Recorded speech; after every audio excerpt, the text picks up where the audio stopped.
Damn, is you coming in large with it? What?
Warning.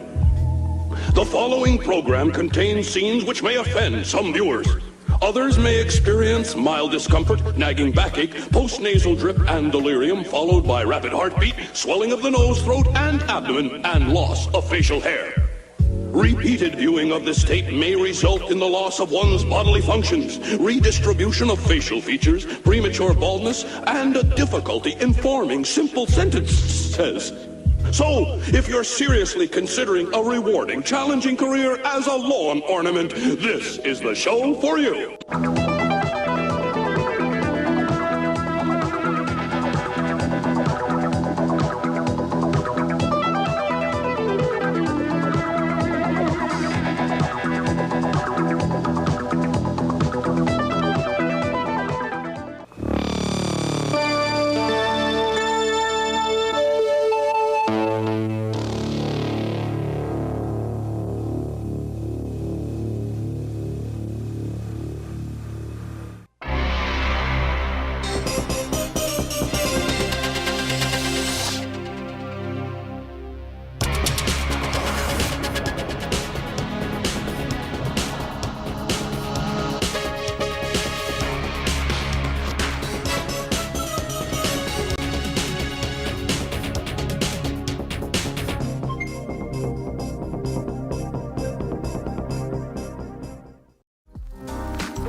Hell, I believe I did. Shit. Fire, save matches, boy. Oh, Lord. Ayo. Ayo. What's going on?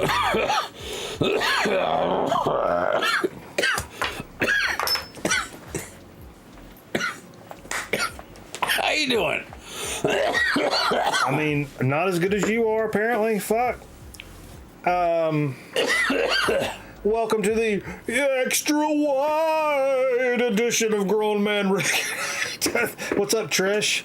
A little water shot. This is Van says GMRN show number 497, Chicago Wow. president. Thumb finger, my man. How are you, brother? 497. Does that mean we're approaching 500? Dude, we got some fucking shit coming up for 500. Oh, my Lord. But just think about this. I was going to save this for the 500th show, but like, I mean, hotels are getting like sold out from what I hear. Local. we have 2 confirmed out-of-state guests for the 500th episode. If somebody else wants to come down, Arm wrestle. bang my line, baby. Bang my line. I mean, we ain't got really accommodations to help you, but You're welcome. We got a wide shot. we got a wide shot. Put a couch in here. Bang my line, baby. Bang my line. What's Or up, a Ron? maybe a love seat. What do you think? But like, what I was saying earlier is like, think about we have done that, or coming up on, we have done this 500 times. We've done this show 500 times. That is insane. It's really insane. It's something. In the membrane. It's something. Is Carl going to be there for 500? The invitation is extended. Cameraman and Carl. Apparently Carl is I've told like a few times. high demand. Carl is in high demand. Carl is in high demand, but we'll get to that in a little bit. So yeah, what do we got going on tonight? I got a couple of packages in the mail. One from Aaron Griffin, one from our pal Shane Rocky, and actually busted into the Aaron and played one record because he insisted, Steve. He's a top shot. When he wants it, you give it to him. He's not only a top shot, he's kind of a hot shot. Hot top. He acts kind of hot shottish sometimes. He comes in barrels a blazing sometimes. So open that package and play that record. So he was being a little bit of a hot shot tonight, but that's okay. And You played something early? yeah, really good, really good. Shane says I'm bringing a blow up mattress. Bring it, Shane. Bring it. Blow up doll. Yeah. You got 3 cats and a dog, and some sort of a fungus. Some kind of. What was I saying? Fuck. Some kind of fun. 500. Top Shot, 500. Boom. Boom. Yeah. You know, I was thinking about, I've been watching a lot of movies lately, Yeah? which is abnormal for me. Like what? Even though I'm a film major guy, I've got a film degree, I stopped kind of watching movies. I know you're not watching Summer Rental again. It's not. No, not yet. Not time yet. for Whoa, that. whoa, whoa, let's take it easy. No, but I've watched a couple of documentaries here and there. I'm a huge documentary. Me too. And, like music docs will rope you in. It kind of got me back into a little bit of that. But I've been watching some narrative stuff, and I mentioned this the other day, like some of this like crazier stuff I've always been attracted to. Taxi Driver and Natural Born Killers, people that lose their fucking mind and get fucking ape and do some bad shit. That's always been, that's pretty, yeah. I've kind of drawn a little bit back towards that, but I've also been watching some of the classics. Classics. I don't know. I don't want to say classics, but some older movies that I enjoyed or whatever. I finally watched Titanic for the first time. Really? Yeah. And, I took me forever to watch. The boat- I don't the know if bo- I've seen it from start to finish, but the boat sinks, whatever. yeah. I also watched, which shouts to my man Mikey, other Mikey. Actually, I've never been a Mikey till I did this show. Before that, I was just Mike. And I had a friend, Mikey, grew up with a friend, Mikey, and ended up going out with his sister one time in like college age. Okay. Very nice girl. Do tell. She's a very nice girl. She's super sweet, super nice, very Christian girl. Okay. Well, she reminds me of like my mom, you know what I mean? Like, she was that kind of girl. Did you pray before you fucked? No. But we went to the movies and saw, like, I wouldn't even swear in front of her. Yeah, it was like one of those. And I'm like, True gentleman. like, this is sweet, and I'm actually enjoying myself, but Sure. like I don't think I don't think I can do this. You know what I mean? Because I went to my friend.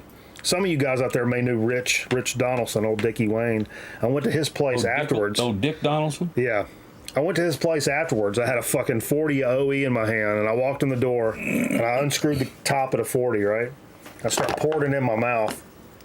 I was just standing in the doorway, and when I pulled it down, I said, "Goddamn motherfucking piss on that bitch," or something like that. And he was like, "What the fuck, man? You mad at somebody?" And I'm like, "Nah, man. I ain't cussed in like 3 hours, and I gotta catch up." That was my exact words. I ain't cussed in 3 hours, and I gotta catch up. There you go. But yeah, so anyway, we went to go see The Sixth Sense. Yeah, that's a good one. In a real bargain basement theater, which had its own kind of vibe. It was like the Janus.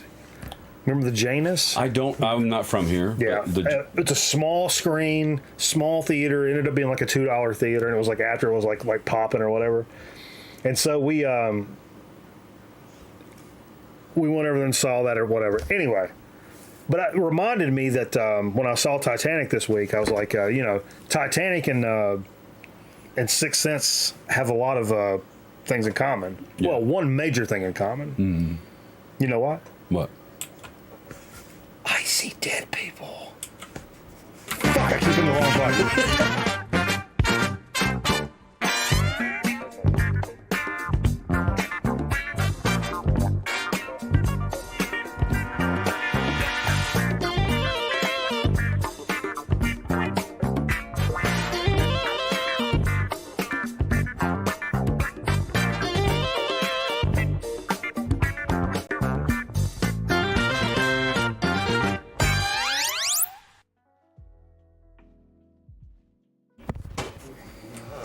Good Lord, folks.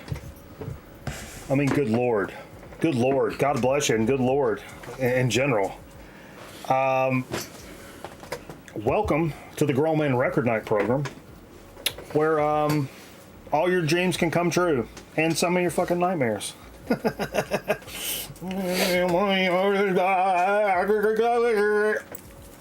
Sorry. No!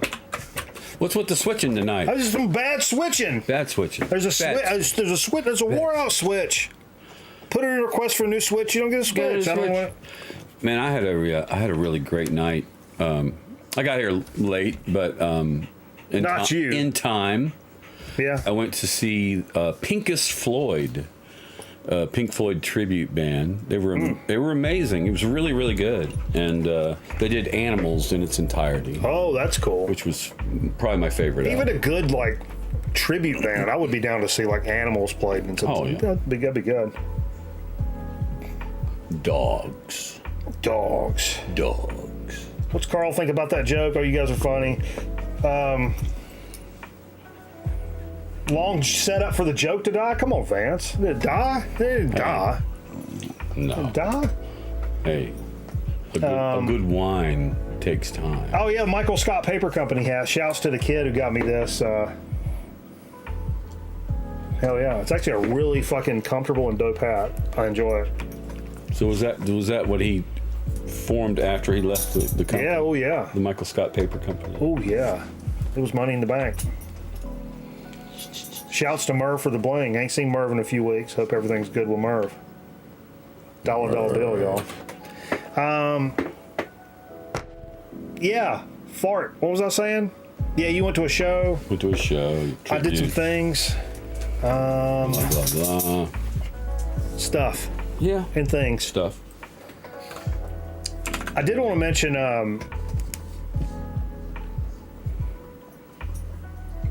something interesting happened this morning. Well, this morning? I happen to know that actually, let me do a graphic. Let me do a graphic, Steve. Can I do a graphic? I hope so, hopefully. When's the last time we done a little VC spotlight? Oh, baby. I don't ever remember us ever doing a VC spotlight. Now the music's all loud. Sorry. Yeah? This music's all over the place. It's really pissing me off. We'll just come in closer to the mic. It's really pissing me off. Little VC spotlight on our pal. VC spotlight. Celebrating his birthday today. Yeah. Mr. Stunt Rock Confusion. Stunty? Old Stunty. Who is not only a good friend of the show, he is a good friend of music in general, has a great channel. So that's our VC Spotlight, and a happy birthday to Stunty. Hell yeah. And I happen to know that Stunty is a really good, really big fan of Carl. So you were watching Rachel.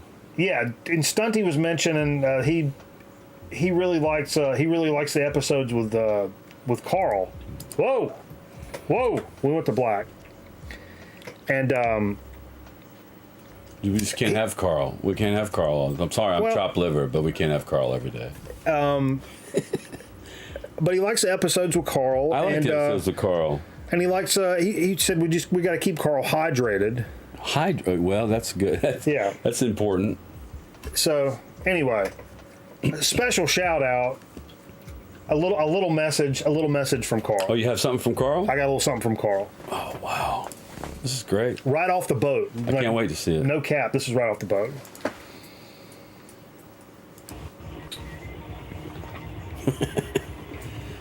Carl the Envelope here on the boat, getting ready for another Grown Man Record Night. Taking this time to send a special happy birthday shout out to Sutton Rock Confusion. Thanks for being a fan of the show. Boom. So happy birthday, Stunty. In all of its glory. A little message from Carl himself. That's some classic shit right there. Yeah, Carl's on Cameo now, so you guys can line up. So I got a question. Okay, let's get into it. I just loaded Twitch. Okay. To see what's going on. I wanted to see the Carl thing. You were number 2 in my list. Why are you number 2? Number 2? Why is Miss Thickums number 1? Miss Thickums? Yeah. You follow her? I follow her, but I don't go there. I go here more often. She has more viewers. It comes up. Okay. Yeah, Miss Thickums is a girl that I hosted one late ass night. She's cool. She plays a lot of like old school like wrestling games. Yeah, and it's like super. She's not a cam girl with her titty balls hanging out or no dumb shit like that. She's a straight game player in there, just wrecking shop on some wrestling games. But yeah, I hosted her and like we talked a little bit and went back and forth or whatever. But yeah, she's kind of blowing up a little bit. What was I going to say? Somebody. I think women on Twitch have a tendency to get more viewers than. We did men. That. Is Noisy Beast in here tonight? I think it was Noisy Beast. I hosted a chick on Twitch. I think her name is Pity Wickles. Was Noisy Beast the one that was asking about feet and shit? Wanted her to show her feet. we hosted. We brought these folks over, and we were like the rude. Well, what's funny is like I finally got it like after a few years. Like, when you host or raid somebody on Twitch, right? That means you take your community. So say we've got right now there's 31 people watching, right? And so we find somebody else is streaming right now. And if you're really cool, maybe you find somebody that's got like 2 people watching, right? And you just we did this after our post show. It's when you're done. Yeah, it's when you're done and you're signing off. Instead of just cutting your stream off, you find somebody. Especially, it's really cool. Like we said, we got 31. We find somebody with like 2 or 3 people streaming, and you rate them, and all our viewers, like, boom, and you're like, oh my god, I got 35 people watching. This happened to me just the other day from our pal Mayor Reynolds from the Dead Drop community, the Midnight Society, and it's a good feeling if you find somebody that's kind of equal to what you are, and then so all of a sudden you have double the viewers that you normally have. Or sometimes what's really cool is to watch a big time streamer that has like 20,000, 10,000 people watching. Find somebody with like 3 or 5 people watching, and they rate them, and all of a sudden they're like, oh my god, what just happened? Yeah. Shroud rated me, and there's like 20,000 people in here and watching them like, hey, everybody, and the follower alert is just going off, because people are just hitting follow. Like, people start crying. People like, it's crazy. There's some great videos. I will say this: the folks watching on YouTube have no idea what you're talking about. I know. That's why I was trying to explain it. Because if I just said, "Oh, we went over and rated," but yeah, that was the point of the story. Was that one time we rated this cool chick, Pity Wickles, and and she was playing some Dead by Daylight or some shit. I'm pretty sure it was Noisy Beast came in there, was asking about her feet and shit. And I'm like, whoa, what the fuck are you doing, man? Yep. Can't take these fuckers nowhere. We got a feet fetish. Can't take these fuckers nowhere. I love it. Hell yeah. Yo, check this out. I really need to ask our pal Michael Pilmer. Why can I not remember his fucking name? This came out. I think Shane posted this in the Discord. An official, like, no shit, full-length documentary about Devos being produced right now. Simply called Devo. It's directed by Chris Smith, who did the what's that the Tiger King shit. Mm-hmm. And it's an official authorized shit. It's got a mixture of interviews and archival footage. Explore the formation, kind of go through the whole shebang. And do they explain the hats? I'm sure. Oh, whoa. What? Oh. What? That's going to be really cool. That would be I would love to know more about Devo, like on that kind of level. You know what I mean? I mean, they're a punk rock band that was just on another level.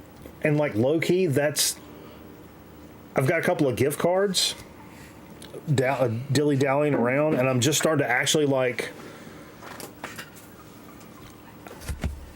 I'm thinking, actually thinking about records I want to buy. It's the first time I've actually thought about records I want to buy. I've been in a record store, I've bought records, but it was kind of weird when I was in there because nothing was really like, it was different. It was weird.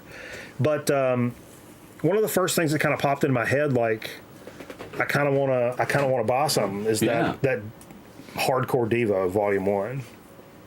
Now you have a decent, like, Devo live album that's... Oh, yeah, it's really good. Really good. Have you ever heard the Hardcore Devo? Yeah. That's that punk stuff. Yeah. I mean, it's real punky stuff. Yep.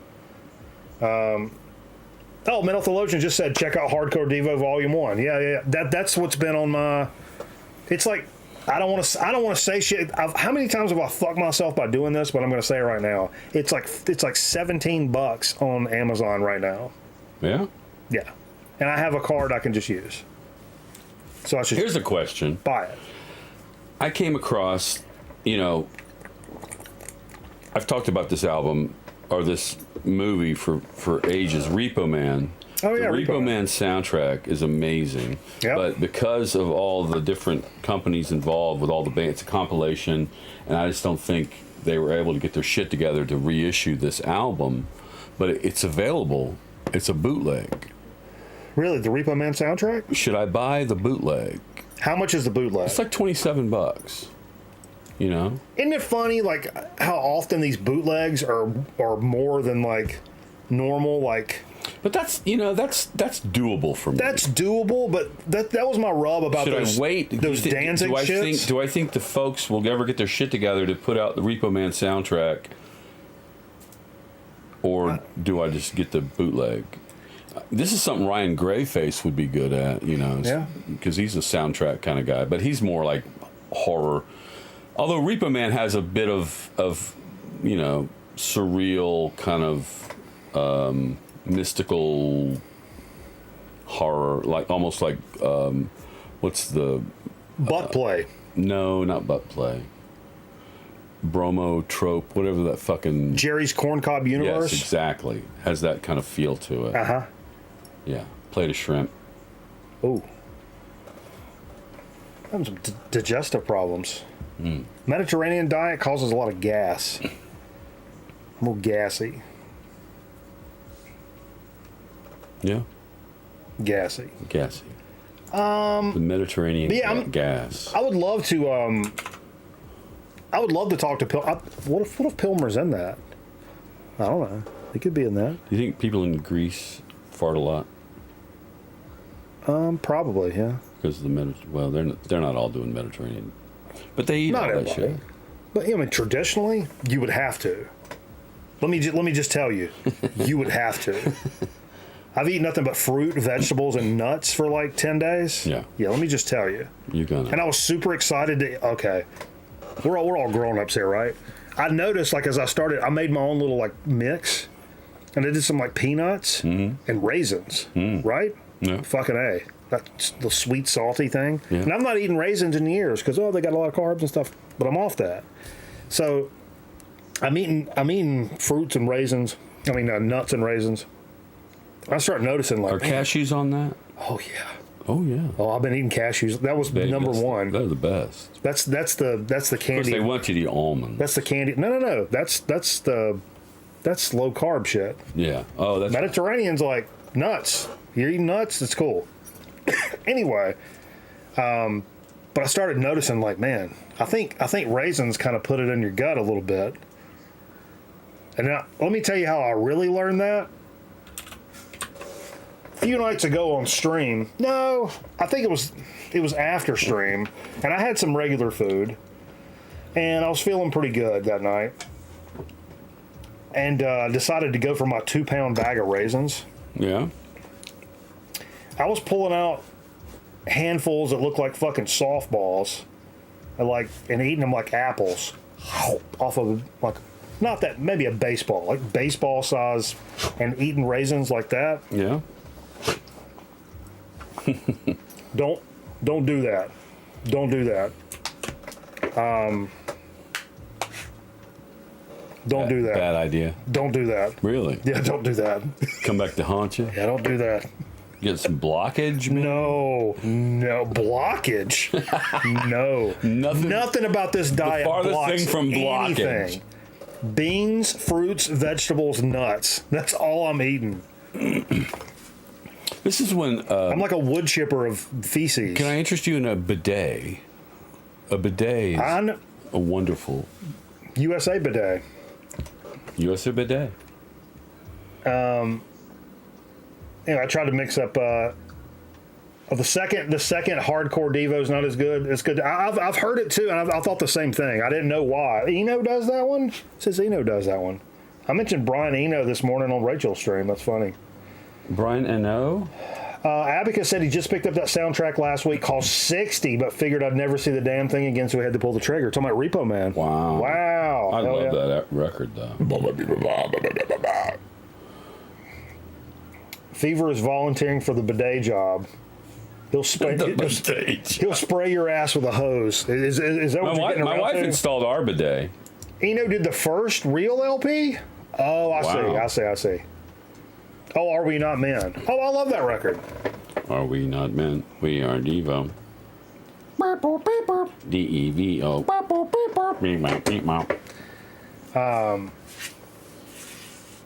Interesting. Mm-hmm. Now, I was mentioning Eno's comment, which always rings true. And I'm guilty of this.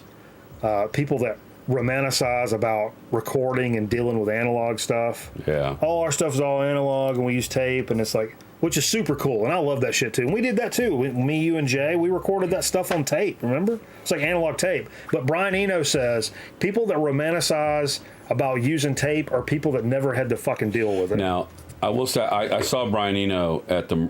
No, I was gonna say Merle Fest. The Moog at the Moog. I saw Brian Eno at the Moog Fest when it was still in Asheville, and he talked about I forget what song it is, but it's one of those of his wonderful, 17-minute. But there was this tape, that was playing, and he had to like keep it alive, basically. Yep. And it was like this fucking long ass tape that covered a whole room. I think that's where that statement came from. Yeah. So. And there's times where like you would lose, because some of the stuff was all fused together, and sometimes you would lose a section of tape. Right. And so the middle chunk of your song is missing. And so now you're looking around on the fucking floor. It's like looking for your fucking keys and shit. Folks that love the Mellotron probably had never had to deal with the Mellotron. Yeah, the Mellotron's a tape machine as well. Sure. It's a tape loop. Anything like you that hit a key and it gives you 8 seconds of a note played by an orchestra, or you can get the horns and like Kashmir. It's like you get the horn like you get 8 seconds of that, and you got to get out because that's all you get, and then you hit it again, it'll give you 8 seconds. So. I mean, when it's said and done, and you did it all analog, and it probably feels better. It's like like anything else when you do shit the right way. Right. Like you lift and get fucking super bodybuilding strong, and you did it without steroids, you feel better than if you fucking took some shit and got all fucking crazy, But my hat goes off to the Moody Blues, though, because they use the Mellotron, and you really don't hear there's a break in any of that. I have to say hats off to Larry. Hats off to Larry. Yeah? He broke her heart. Excuse me? Hats off to Larry. Didn't he say he broke her heart? I don't know. You don't know Hats Off to Larry? I don't know. The song? No. What? I'm sorry. Fuck. I'm in another world.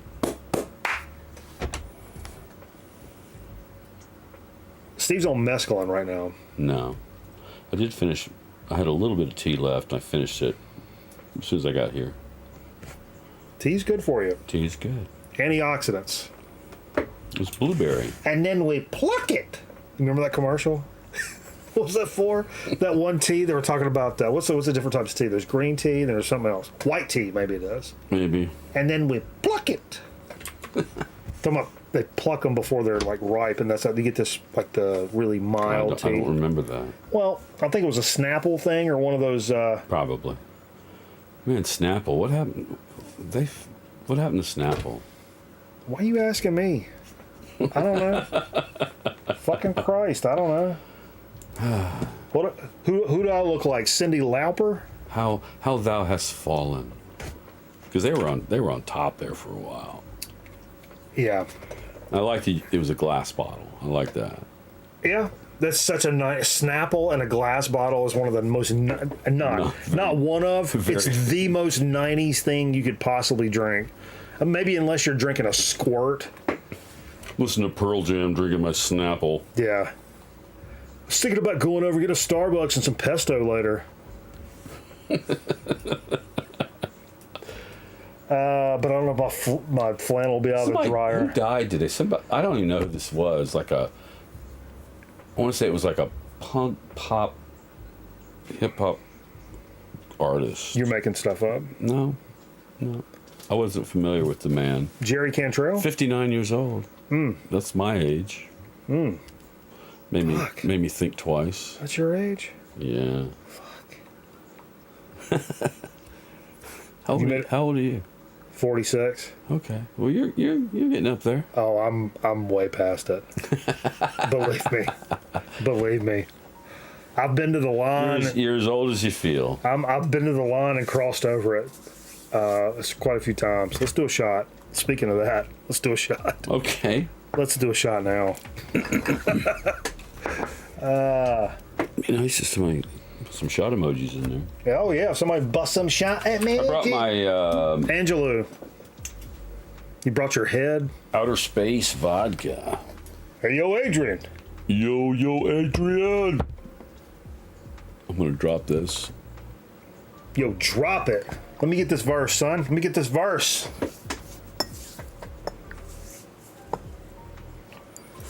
That's it. My shot glass is more volume than yours. I don't like that. Thanks, Jim Sickler, for your vodka. Do you want to calculate the density? Love you, bro. How would you calculate the density? Soundman for the Dead Boys. What? How would you calculate the density? I would do 1/2 VH R squared. Radius?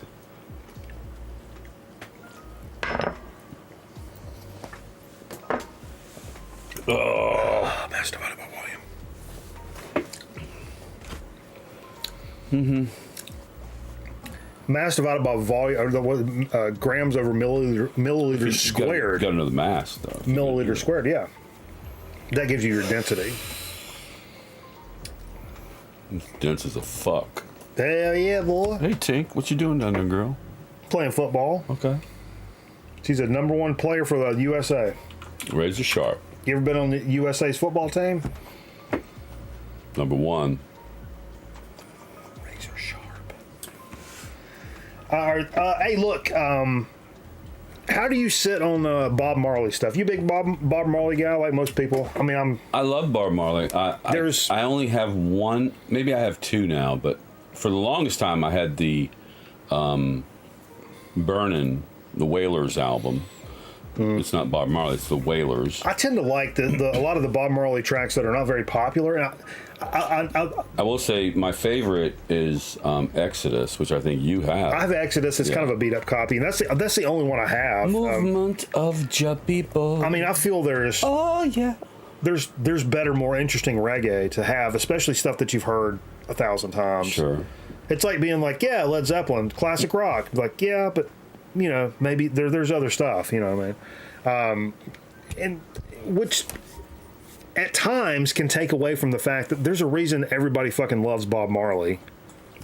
Because they like to smoke weed. Sometimes there's a reason things are popular, and it makes sense. But I did always find, because the Bob Marley stuff that I picked up when I first started getting into reggae, like in the 90s, were often like discount retail store, $5 CD rack stuff, which was a compilation put out by like Your Fucking Aunt's record label, unlicensed, with the bootleg, the printing on the back of the things all off, and those are the Bob Marley records that I had, or CDs that I had in the 90s, which had a lot of that's where I heard like kinky reggae, him doing kinky reggae, which I really loved.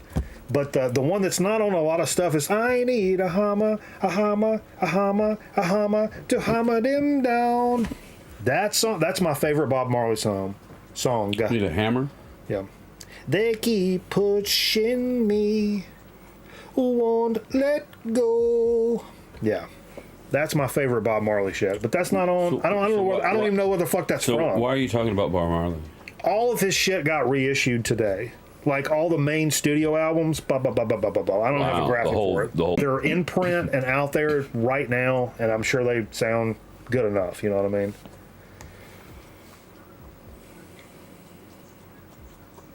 Clutch Robot Hive Exodus. Nylock, what's up, man?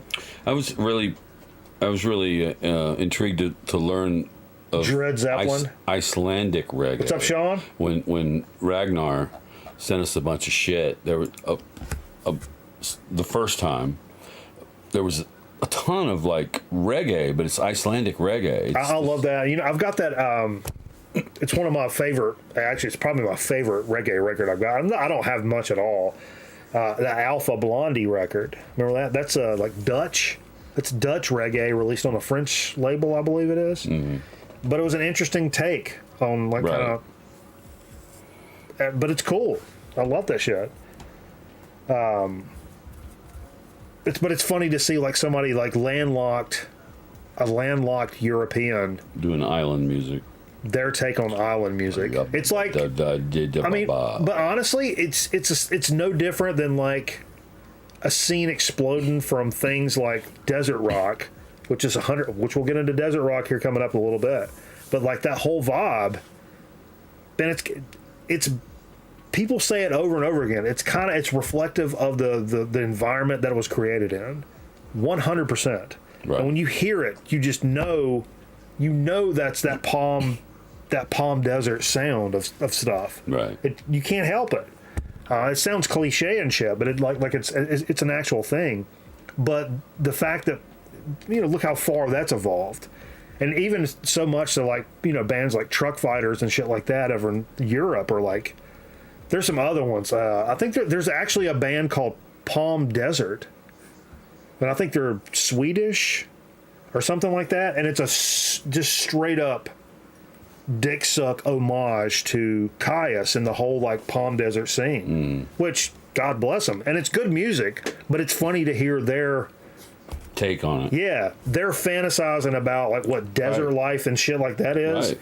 The way that other people fantasize about like what reggae and living in Jamaica, right near the beach, boy, however that feels in their brain, however that feels is how they're writing the music, because they have no actual idea how that feels.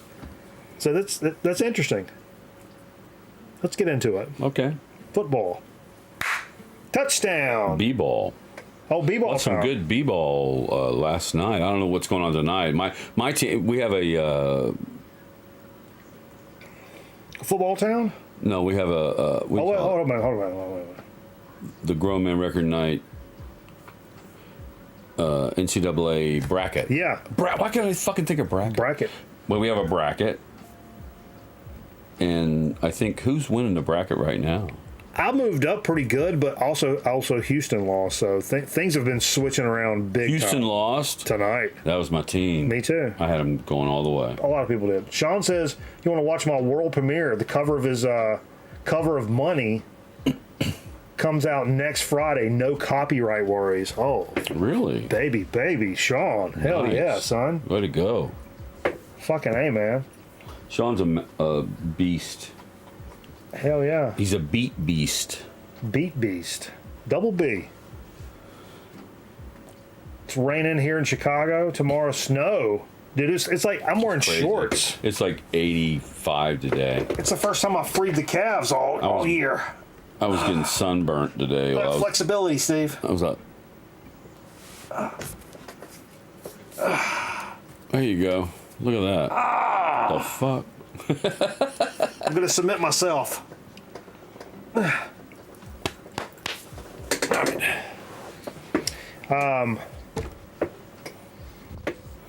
Saw something. Somebody was saying that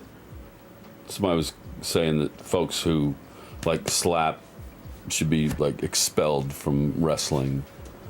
Like, I guess they're tagging out, right? When you do like the And like real wrestling? Or what do you, yeah, no, or like pro wrestling? Pro wrestling.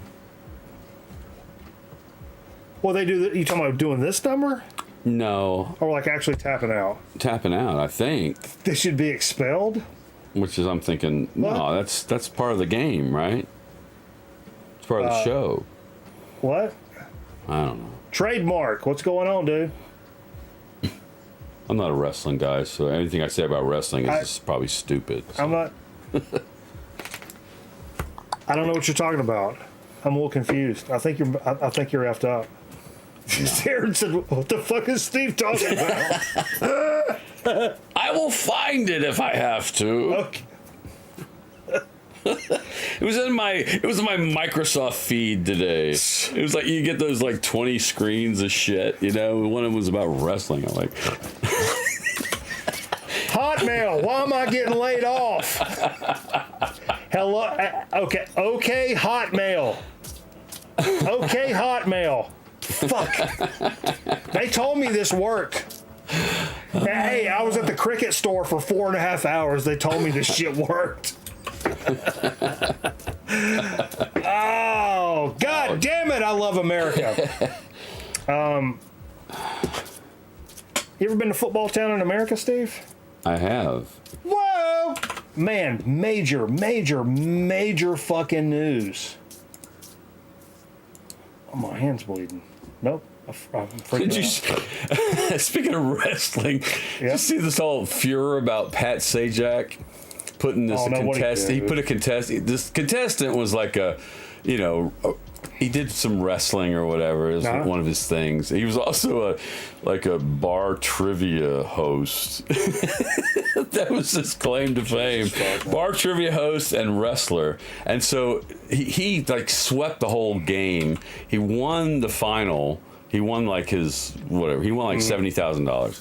Anyway, and like after the thing, like Pat Sajak came out behind him and like put him in a wrestling hold, you know. And Oh, no, for real? The fucking internet was like, you know, like fucking Pat Sajak's lost his mind. Cool. It's not cool, bro. You know, it's but not cool. As in the case with like every wrestling thing, it's always like, okay, I'm gonna put you in the hold. We'll do this. And, you know, I'm sure it was like planned. Yeah. But, so Pat Sajak did a little wrestling thing. You let me go over and do that shit to Vanna White, boy. Say, woo! Rape.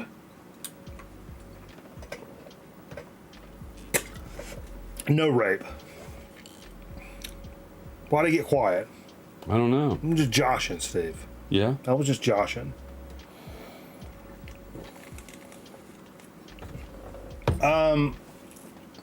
Big time news.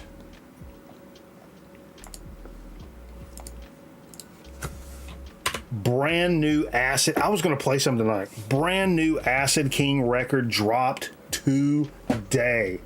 Beyond Vision. I've jammed some of this. I'll just read you what it says.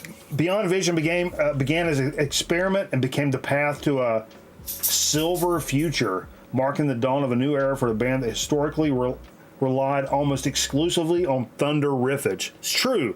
This seemed to be much more of an atmospheric vibe at times before the riffs like really kick your dick in the dirt. But there was kind of like Resin, you know, like what you listened to earlier.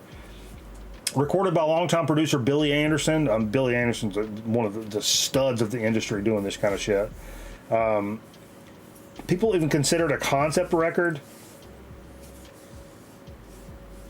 Interplanetary migration. What the fuck? The winding path of existence. Holy shit, shit like that.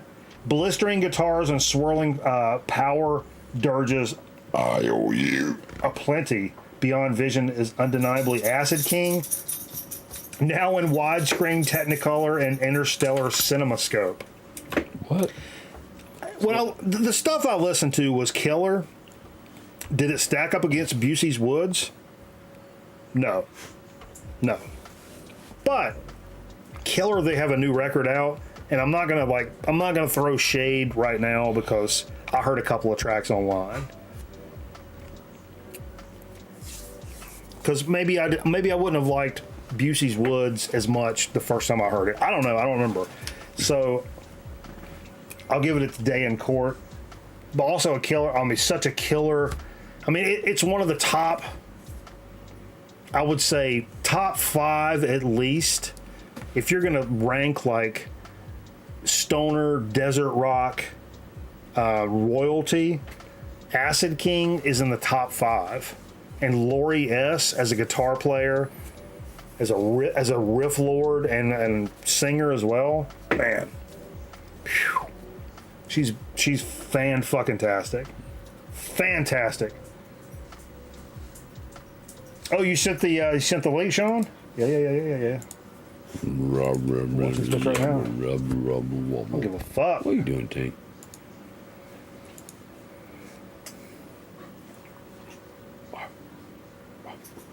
You said play the audio, not the video? Play the audio, but not the video if you can. It's from Shane. Huh? Right? No, Sean. Sean Shane. My misplaced. Video's just still. Here we go. Check it out. I'll bump it up.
Featuring Ashley, California. Hell yeah. Oh, was this shit playing at the same time? Fuck, I'm sorry. Yeah, shit happens. It was probably a good mashup.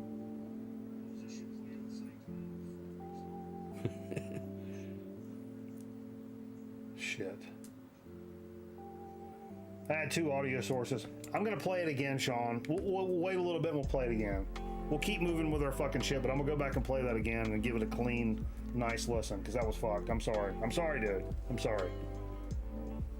I made a mistake in how I did that. That's Jerry's fault. Yes. You can always blame Jerry. Yes. That was my fault. I had 2 audio sources playing at the same time. I didn't realize it. I thought I just switched the tab, but I had 2 tabs. I'll go back and do it again though. Let's give us a little bit here. It was a major failure. Yeah, I mean, you know. We turn this off? No. In terms of major failure, that's not even close. It's not a Shane Sean thing. It's not that bad, actually, Steve. It's not that bad. Next on the list, speaking of like, I was just talking about that a couple of times. Actually, I've mentioned that whole like desert rock, stoner rock scene, the desert rock specifically that came from that Palm Desert, California, Steve. And a band that doesn't get talked about in that like Caius, Fu Manchu, even though they're not from that area, but like in that realm is Fatso Jetson. This is a series that I didn't know existed on Desert Records, which is out of New Mexico, called Legends of the Desert, and this is volume 3. And this has Fatso Jetson on it, which has Mario and his brother on it, Larry Lolly. Mario and Larry Lolly? I'm pretty sure, yeah. But Mario Lolly is the linchpin behind everything desert rock in Palm Desert, California. The whole parties. He was in Yawning Man. He was instrumental in like getting like Caius gigs and stuff like that. With those parties in the desert where they had like the generator parties. Yeah, they were always like Caius played them and they were rocking and people fought and shit like that and lit shit on fire. But Yawning Man finished it, which was like a trippy fucking psychedelic kind of band and shit like that. But this right here, I don't know what the fuck this has on it, but I mean, Fatso Jetson is, and this has another group on it called where can you get Dolly's Llama. Like a Bandcamp thing or something? Amazon for like 17, 18, 20 bucks, like cheap. So if you're a desert rock fan, what's wrong with the audio? What's wrong with the audio? Oh, it's not loud enough. It's not loud enough. Chuck Charlie. Sorry. Is the music too loud? Mics are low. Sorry, everybody. Fuck! I'm gonna turn this fucking thing over. I'm gonna turn this whole fucking desk over.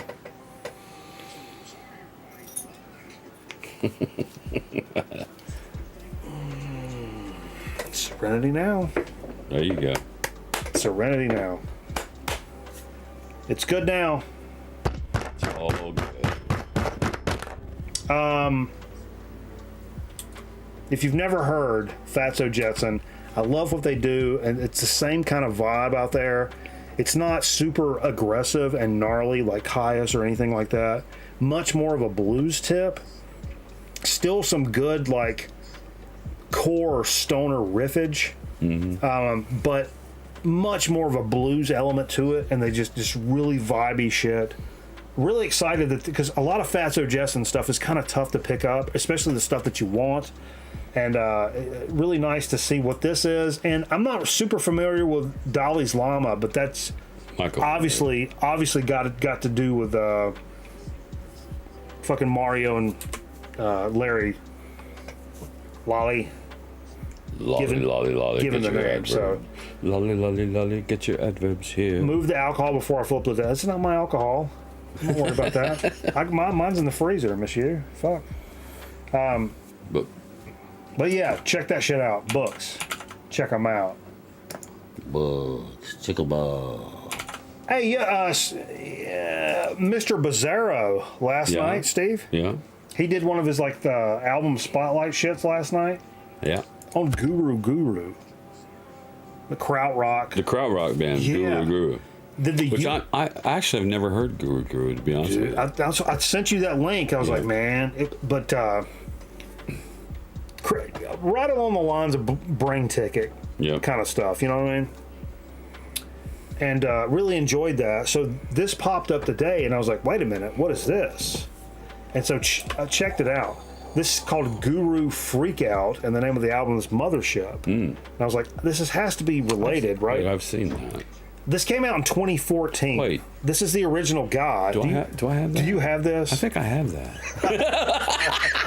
Because you know what? I bought that thinking it was a Mothership album. You know, Mothership's the trio from The Texas. other stoner rock, yeah. Stoner rock band from Texas. Yeah. I bought that record, and it says Guru Freakout, Really? thinking that was the album title. Well, that's funny because the one Mr. Bizarro was playing, everybody was thinking it was a fucking UFO album. Yeah, because the name of the album is UFO. It's all mixed up. That's funny. Yeah, I think I own that.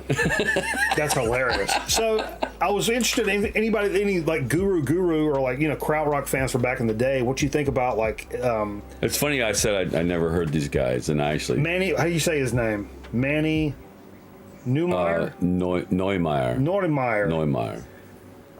Who's one of the like co-founders, and it's like his like project And from Jürgen Engler. project from of 2014. Die Krups. Spacey psychedelia stuff. It sounded very similar to like what we listened to last night. Honestly, it didn't have one thing I noticed pretty much lickety split. It didn't contain the rawness of like a 1970s psychedelic record, where I think largely in part like people in the studio didn't know how to record that. You know what I mean? Yeah. Like there's some crazy sounds. This is not a rock and roll band. It's not a soul band. It's not a jazz band. There's some weird fucking sounds coming out of this group, and we're not 100% sure of how to record this, let alone master it or whatever. So things get a little wildy and a little overmodulated at times. Right. And to me, that adds to the character of the overall Sure. body of work, you know what I mean? And this, while was cool and right along that same lines, immediately to me sounded like produced, like digitally, like something happened to it. This has been contained. It's the same thing, but somebody contained it. And I don't know if it's because motherfucker's goddamn 70, 80 years old or whatever the fuck, and that's possible. Maybe that's what's contained the band, but it could be the modern production. Well, it's one of those things. It's contained. hard to put some bands, Hawkwind, some of these performers that really make a big sound. Sometimes it's hard to put that on vinyl, like, or compact that into like an LP, where it's a sound that fills the void without going too far. I mean, you know, like I think that scene and how they recorded that back in the day, and all those bands, and that, you know, we're talking about Can and, you know, Guru and Brain Ticket and like that kind of vibe of stuff. Noi. It was kind of a lightning in the bottle thing, and it was like that, kind of like grunge. It was a little period of time where people were just rolling tape and capturing what was really popping right then, and then at a certain point. You have to put Kraftwerk in there as well. Sure. Sure, okay. But at a certain point, when you keep doing that, you keep doing the same thing, because, man, this is so fucking cool. Then when it becomes like derivative of itself, and it's now everything's gone. Right. You know, krautrock, grunge, punk, anything, the same shit. This is too deep for me right I'm just telling you. I mean, look, grunge is a prime example. When it was raw and like it was just this thing. Oh, yeah. Everybody else was explaining what it was. The bands weren't saying like, yeah, we're like a grunge band and shit. The kids are wearing flannel Nobody shirts. was. No grunge band has been like, yeah, so we're like a grunge band We're a and shit. grunge band. Yeah. No, we're a fucking band. When it started defining itself, now every band was like derivative from that point forward. Krautrock, not dissimilar. Very similar. That's my take for tonight. Touchdown. Good job. Number 1, razor sharp. Is this starting to mold? Hell yeah, boy. I'm seeing some mold.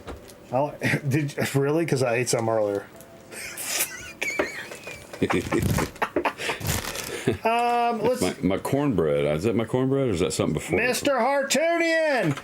Hey, yo, speaking of krautrock, this is not krautrock, but, set up, Kraut, An Adjustment to Society, 1982 record, I believe it is.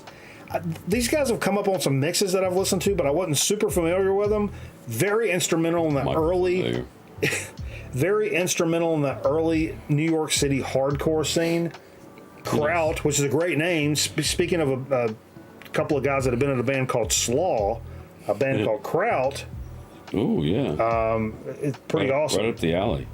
but it's kind of, oh wait, and even features guitar contributions by Sex Pistols Steve Jones. Steve Jones. But yeah, cool shit. I jammed some of that today. Really enjoyed it. Like I said, I think some stuff had come up like on some New York City hardcore mixes and stuff that I'd pulled up on like Spotify and shit like that. But man. Oh wait, Scotty says this is the album I have that was signed by Lou Reed and Kraut and Steve's friend Jim. What? No way. Wait, what? Jim produced that or this is the engineered that? album I have that was signed by Lou Reed. Oh yeah. No, he probably is. If it's is it a live album? I don't know. That's the one that Jim signed that Scotty has. Holy shit! Wow, that is crazy. Yep, that is crazy. And we're drinking his vodka. Oh, I think we should drink to that.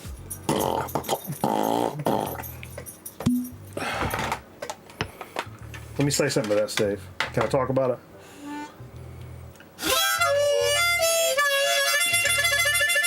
Oh, Lord, yeah.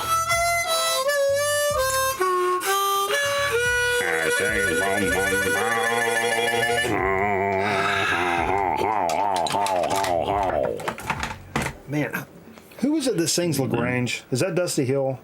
LaGrange? No, that's Billy. That's Billy? Yeah. I hate that fucking voice. You don't like that voice? I like that voice. So fucking cringy. For a band, I love everything that band does. Even the I know it's shit. I know it's Texas, but there's a LaGrange in Georgia. Yeah. And I went there one night, and I think I got up on stage and we did LaGrange. And I thought, well, it's a song about LaGrange, Georgia. Just before I knew that was fucking LaGrange, Texas, but. It's like West Georgia College. Or That's something, like something about that just really drives me crazy. Grown Man Record Night Blues, Trish. Oh, how? You need a beer? Oh yeah, I actually do. Good morning, Mr. Blues. Come on, Tink. Go get some beers. Mr. Blues, how do you do? Let's see what's going on here. Next on the list. Yo, this is a crazy one of the like kind of wild cards, and I'm still not sure. So some of you guys may be like, oh, this band sucks. I don't know. But this is something I just kind of found. Hey, can I have one of your long neck? Absolutely. Man, I'd prefer you have bring one. back some memories. And think about how great of a beer this is.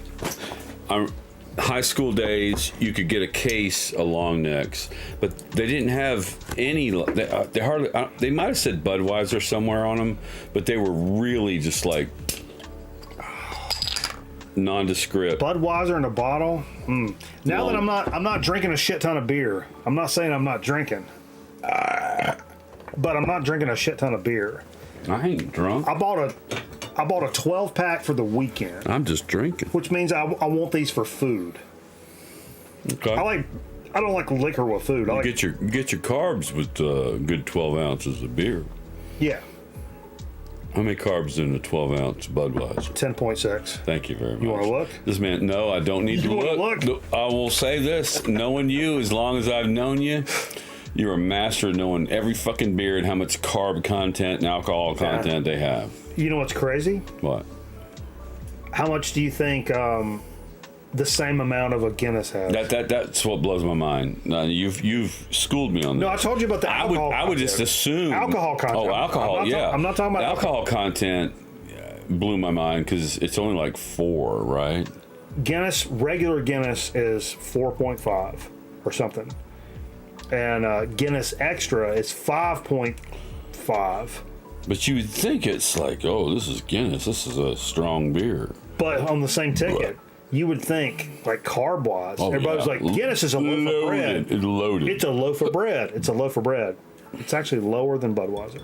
Lower than Budweiser. It's like 9 point something, and Budweiser is 10.6. Yeah.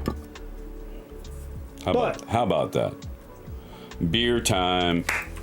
This message furnished by the National Football League. I should have stung into that. What's a carb? What's a carb? Taste and try before you buy. What's up, Wizard? Ice House for the cheaps. Yo, I went back to some Ice House recently just to try it for giggles. It's something else. I mean, I love some strong ass beer, but boy, that's something else. No, this record. Check this out. Books, check them out. Books, check them out. Obviously, the cover grabbed me on this. You think? Look at this cover. The name of the band is Otto. The name of the album is Life is a Game. And I jammed some of this today. It's like Young Cats, but it's punk. It's kind of got that crossover, like thrash punk sound, but very melodic singing, and kind of really held it down. And the bassist, Ty Trillo. So obviously, it's got to be Robert Trillio's son. Right. I would assume, and it's very much. And that's what really, like, I wasn't over the moon about this band, but the fact that these are obviously young kids, and they were picking them up and putting them down in that, like, kind of crossover thrash, at least homage. I will say the vocals are way more polished than back then, and but the riffs are there. And they're showing their videos. They're showing like skating, and they're all wearing Vans, and it's an homage to the old school while keeping things a little fresh. It's worth checking out. It's definitely worth checking out. Otto,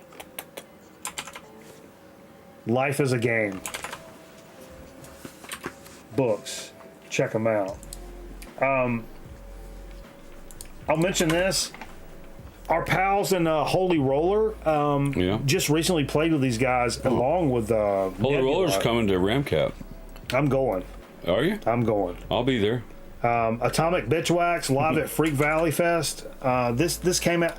I'm not the biggest Atomic Bitchwax fan, but they just played with Holy Roller along with Nebula. This is came out in 2022. The recording is 2022.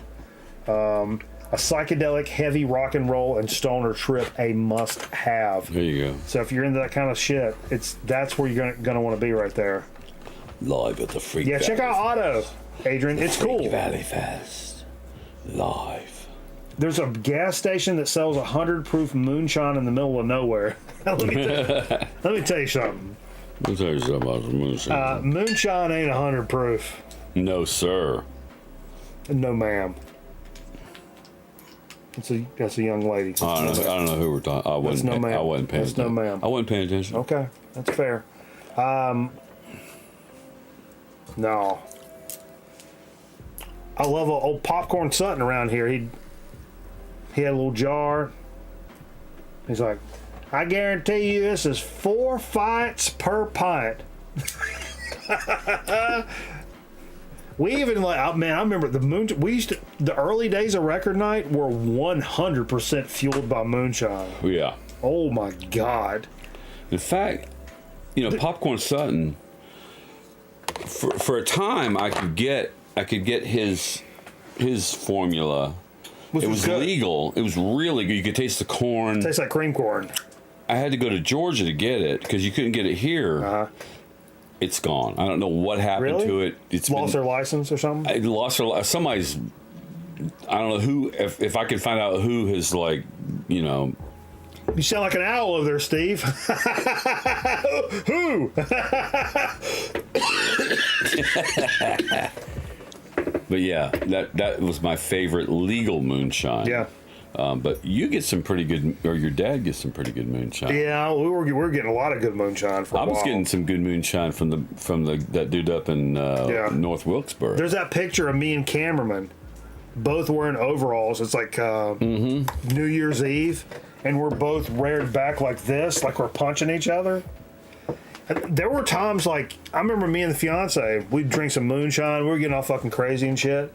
Next thing you know, it's like 1 or 2 o'clock in the morning. It's like, Like, you took the stuff out of the fucking, and like I was yelling at her, she was yelling at me, and then I'm like, whoa. I was like, wait a minute. She's what? And I'm like, this is moonshine. This is moonshine. This ain't us arguing. Yeah, This is moonshine. And she was like, oh fuck, you're right. I'm like, yeah, this is, because we were like, Let's just go back and watch some Barnaby Jones. yeah, we were like going at it about some fucking dumb shit. Something really stupid. Yeah. It wasn't like, you fuck some girl in the back of Kmart. It was like, no, we're arguing over where the canned foods are put in the shelf or some dumb shit. And I'm like, yeah, this is moonshine.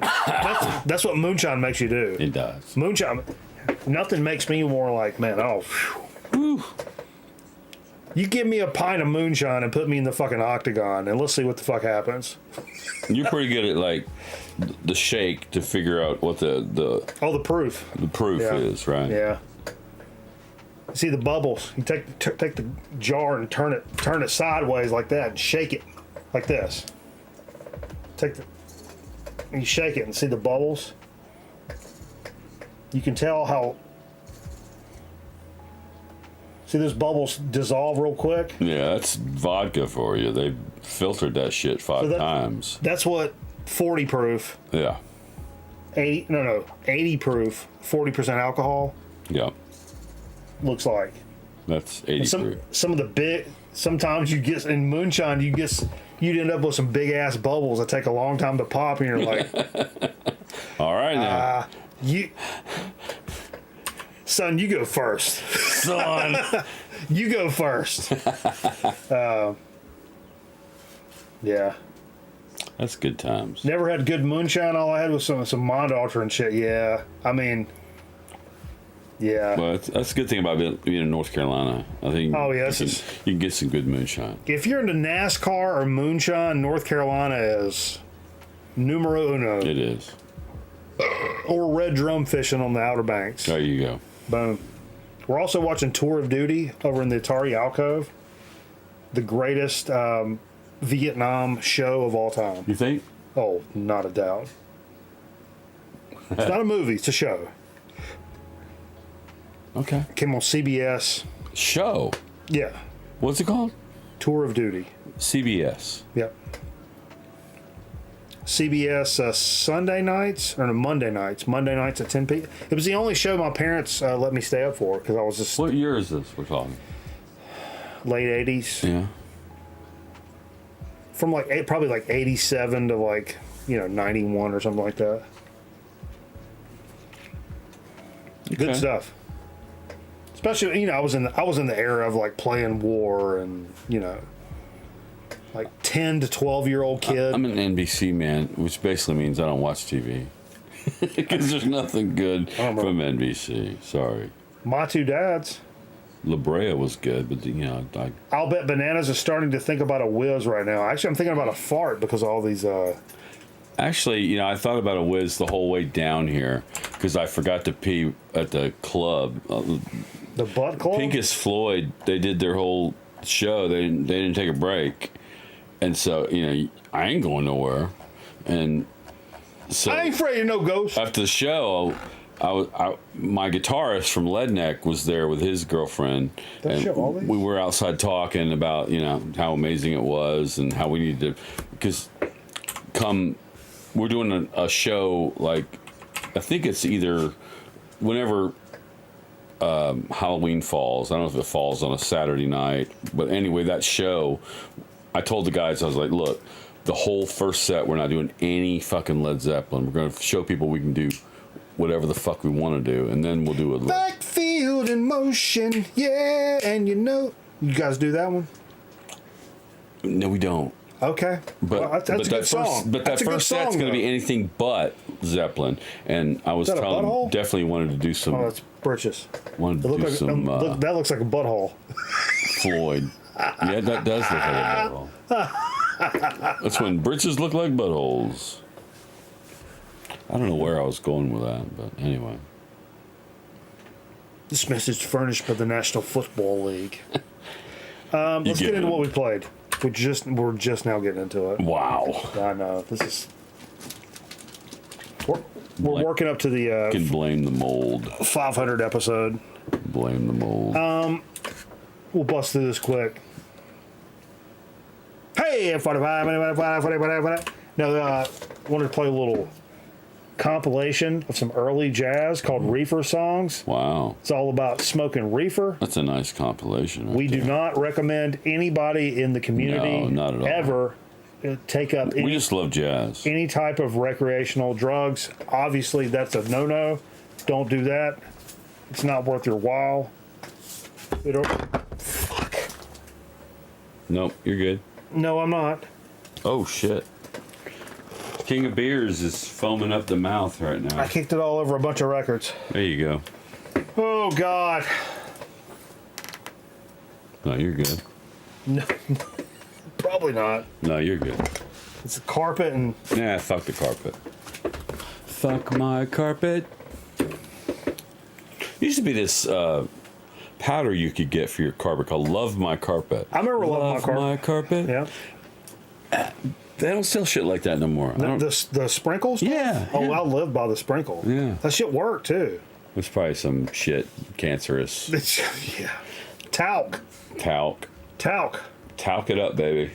Football town in America. Yeah, this carpet you probably need to throw this carpet away. But not now. It's our Savior. Our Lord and Savior. Harold Christ Jr. Speaking of Junior, Dinosaur Jr., baby. Yeah, buddy. Beyond. Where'd you get that? I don't remember buying this. I'm be honest with you. I have several months of vinyl purchases that I don't I have remember. a Dinosaur Junior out, one or two. This is it was a later one. When is this one from? I don't remember originally. I can't read the. This is a reissue from 2022, and pull that wax out, Steve. I'm not gonna do this. I've gotten to where it's really cringy to be like, yo, bro, look at this fucking color pattern. It's fucking wax, bro. This shit's fucking wild, right, bro? Huh? What? Low key? They're getting really Low good. key? They're getting really good with this shit, though. But this one is actually really cool. That's a very unique. It's 2007, maybe. Yeah, so it's later Dinosaur Jr. Yeah. This shit's really cool and unique, and I'll show that. But yeah, the people are like, yo, you gotta check out this fucking splatter pattern, brah. Well, That shit's fucking like I said, the artists are taking over this kind of. low key fire, brah. Whack.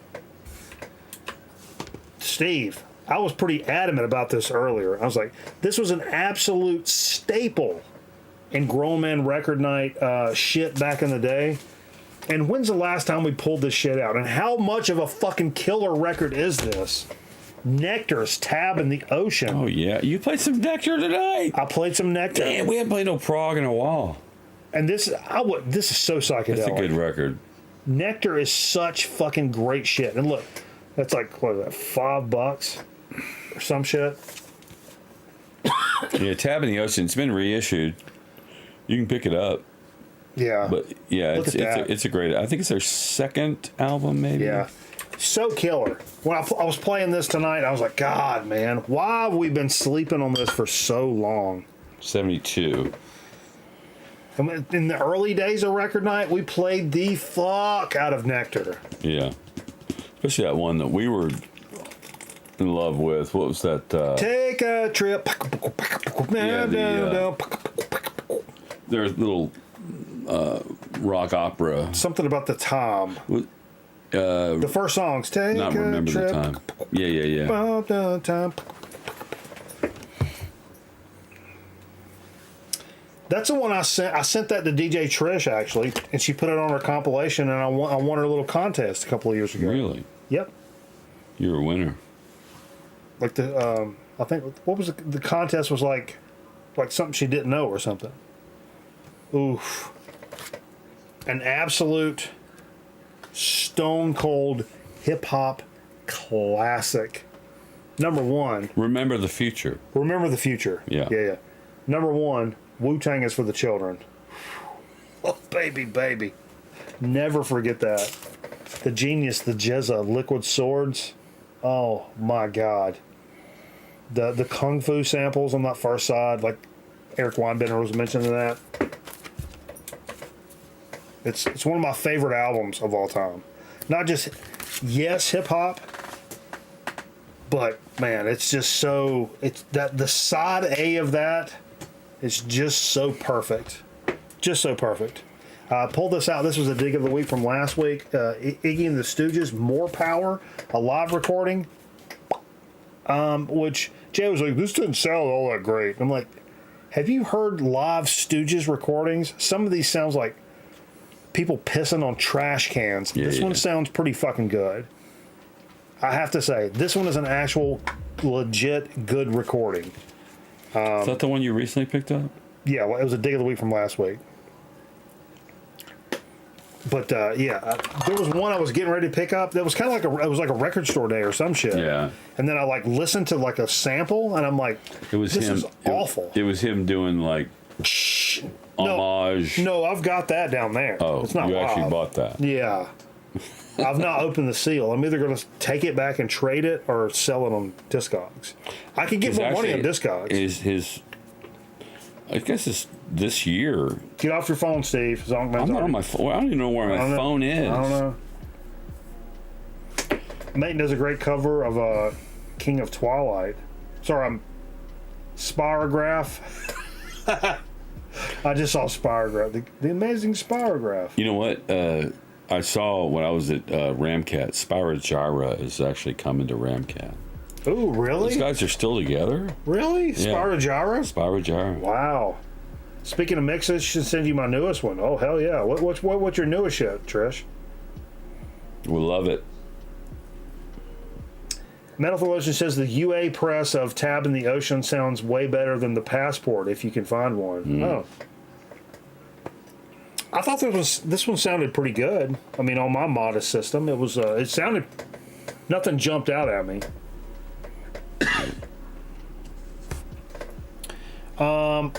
This is a little VCLT from our pal Nate Skate and Donate, fucking Nathaniel Mars, and I forgot this was sitting down there. A little expose. Yeah. Oh, it's new. It's new. It's the first time we played it. It's brand new. I fucking love this record. Really? Yes. It was a full side of electro 80s bangers, like pop electro 80 bangers. Like 80s pop. No slow songs. Yeah. No woo woo woo my baby, bitch come back, stuff like that. Like, no. Full on kind of banana rammerish. Right. That kind of Girl tempo. trio kind of shit. Man, I loved it. I absolutely loved that tonight. And I did. I was like, I'm not real sure. I know that song. There was, the big song was on there. And I know that. But I was like, I'm kind of worried. So I took the needle and I popped it through like all the songs. And I'm like, oh shit, all these are bangers. There's no, the last song on the side is going to be the fucking super slow one that's, whatever. They kind of look like the PTA though. Yeah, I mean, that's what's kind of got me bricked up, Wizard. I'm gonna be honest with you. I'm bricked up right now. Speaking of getting bricked up, how about some Dead Cross? Another dig of the week from last week. And this may be the best record I have heard in the last couple of years. I'm not joking. Maybe. Definitely in the last 6 months, the best thing I've heard, period. It is absolutely phenomenal. The second Dead Cross shit. It is so goddamn good. It is so goddamn good. I cannot recommend this shit enough. And I got this half price. It was like a $30 record I got for $15 or some shit like that.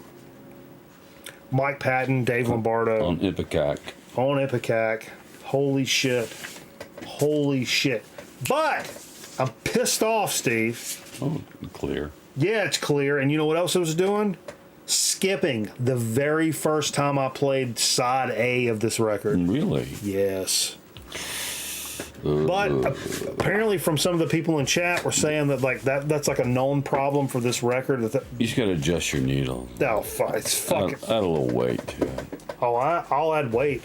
I'll go drop a fucking atomic elbow on it. My patience is really short.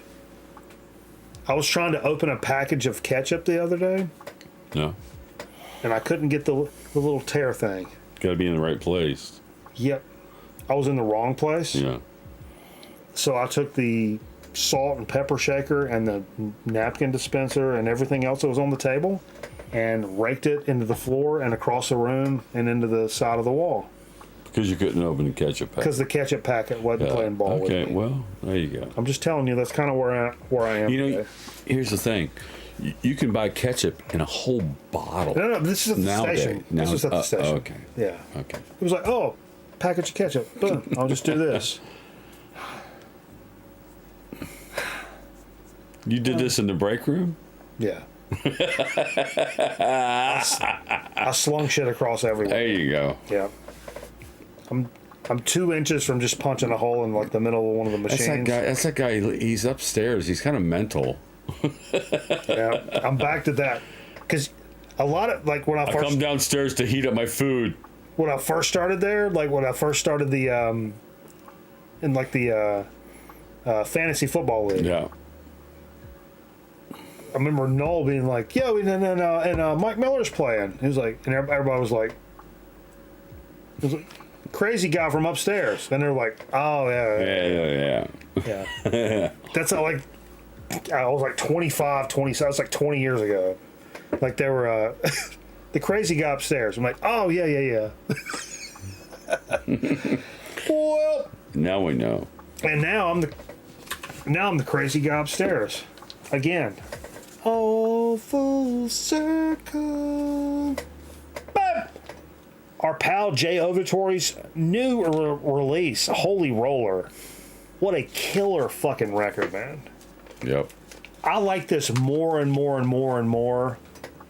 More. And they're playing at Ramcat. Yeah, there's a certain point where I'm like, I'm buying this because I'm supporting the homie. And fucking But you know what? firm It's handshakes. a damn great album. And then, like, the second, third time I'm listening to it, I'm like, holy shit, this is a great fucking record. It's a great record. Yeah. Aside from the fact that I know some of the guys and, like, whatever. It was cool. Carl! While I was at Ramcat, I looked up on because they always show the shows that are coming. Yeah. And there's like a band photo, and there's Jay up there on the fucking screen. Yeah. You know? Not Coming this to Jay, the other Jay. No, Jay Overtor. This guy.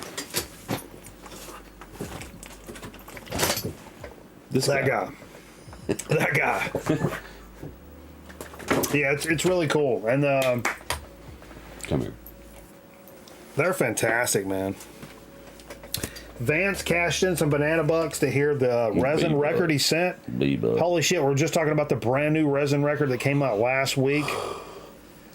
What I consider cosmic doom, very slow, menacing, foreboding even, but still has the nice riffage and just rock and roll pulse that you want out of a fucking album. I owe you. You set that down there, Steve. Oh.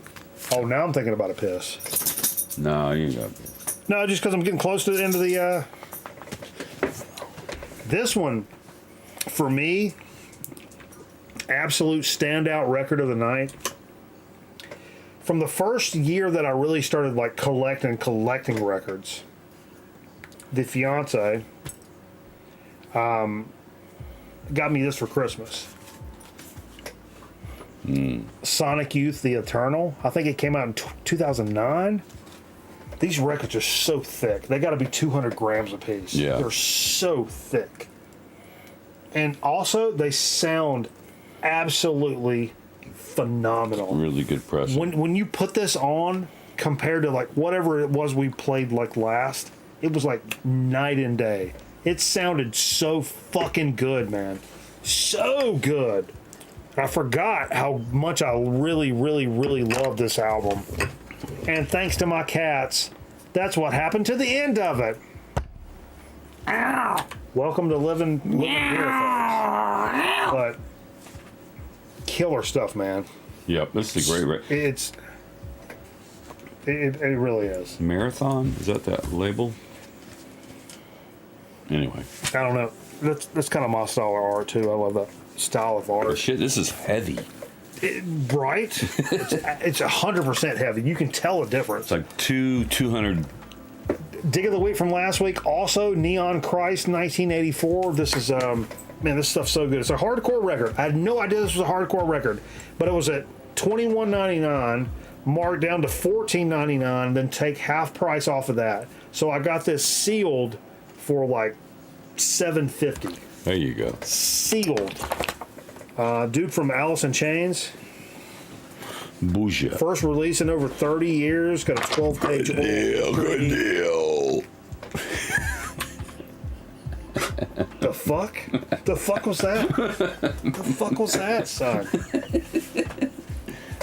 Jesus Christ. Can I blame Tink? I don't know. But yeah, Neon Christ 1984 for $7.50, and it's a killer hardcore record, like an 80s like hardcore. It's got that fucking twang to it. I love it.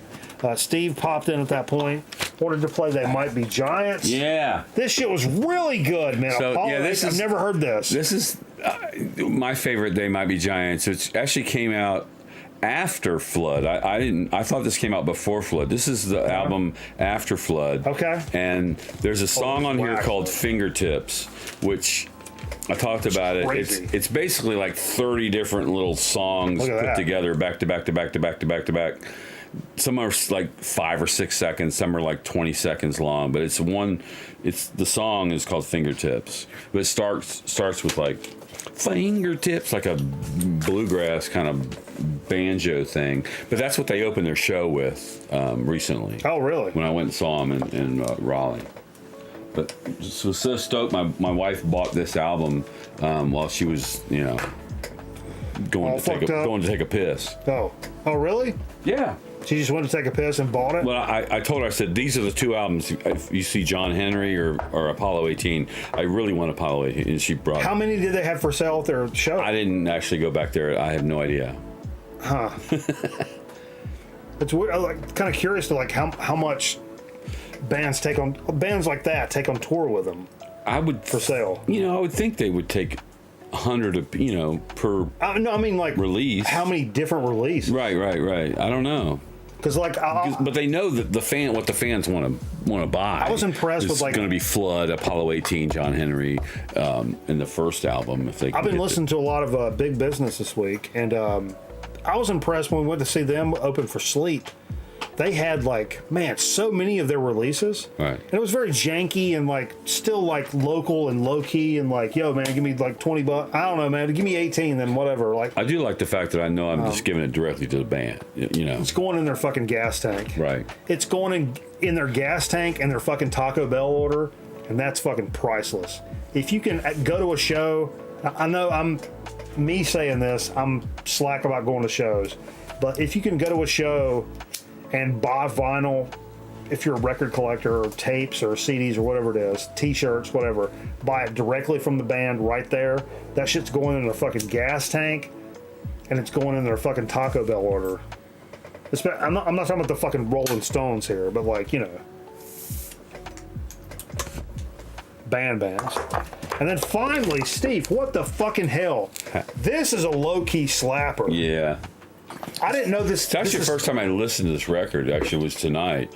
This Peter Schilling. He did probably the best homage to David Bowie's. What's it? Space Oddity. Yeah. That song. That. Major Tom, yeah. But the cool thing is, I never knew there was a part. So after we played the song, following that is called Major Tom Part 2, I think. Never heard it before. It was really cool. Right his butt. It's actually a really good record, It is. It's some good guitar work. How long have you had this? Recently? Yeah, very recently. Okay. Very recently. Got it at Ed McKay's. Edward McKay's? For 68 cents. Okay. I think it says, it's one of those that says scratched. Oh, it sounded great. 68 cents. Hell yeah. There you go. Hell yeah. That was what we played. That is what we played. I have to get, I do have to piss, but I gotta get a couple of, We're gonna do a little marbles or something. Oh yeah, we should do marbles. Let's do marbles. And then you can go take your piss. But I gotta grab I got to piss. Can we piss together? Nope. I'll piss outside. Inappropriate. I do have a couple of boxes I have to grab. Grab your box. Grab your box and squeeze it. What's on here now? Is this still that show you were talking It's about? Tour Duty. Tour Duty? Yeah. On CBS. Sunday nights. Monday nights. The Columbia Broadcasting System. What's going on there? You loading something? What? I'm loading stuff. It's just a new version or something? You're not a preload man, are you? Skybird, this is Dropkick with a red dash alpha message in 2 parts. Break, break. November, Alpha, Sierra, 1, 4, 9er. Sierra, Alpha, November, 1, 4, 7, 9er. I think confidence is high. I repeat, we should. confidence is fucking high. We should try to cross the streams. What do you think? No. You want to cross the streams? No sword fighting. No sword play tonight. Close. Get it off of there. I don't want it. I don't want that. I don't want that. Get that off of there. Boom. What is this? Why is this updating? Something's trying to Something's trying to download an update. Okay. Hold up. Steve, tell us a story. Are you going to pee or something? It's AIM Labs. Stop it. What are you doing over there? Steve, tell us a story. It's AIM Labs. Stop it. Oh, I got to update marbles though. Got an update? It's a 5.4 megabyte update. It should not take long. Not too long.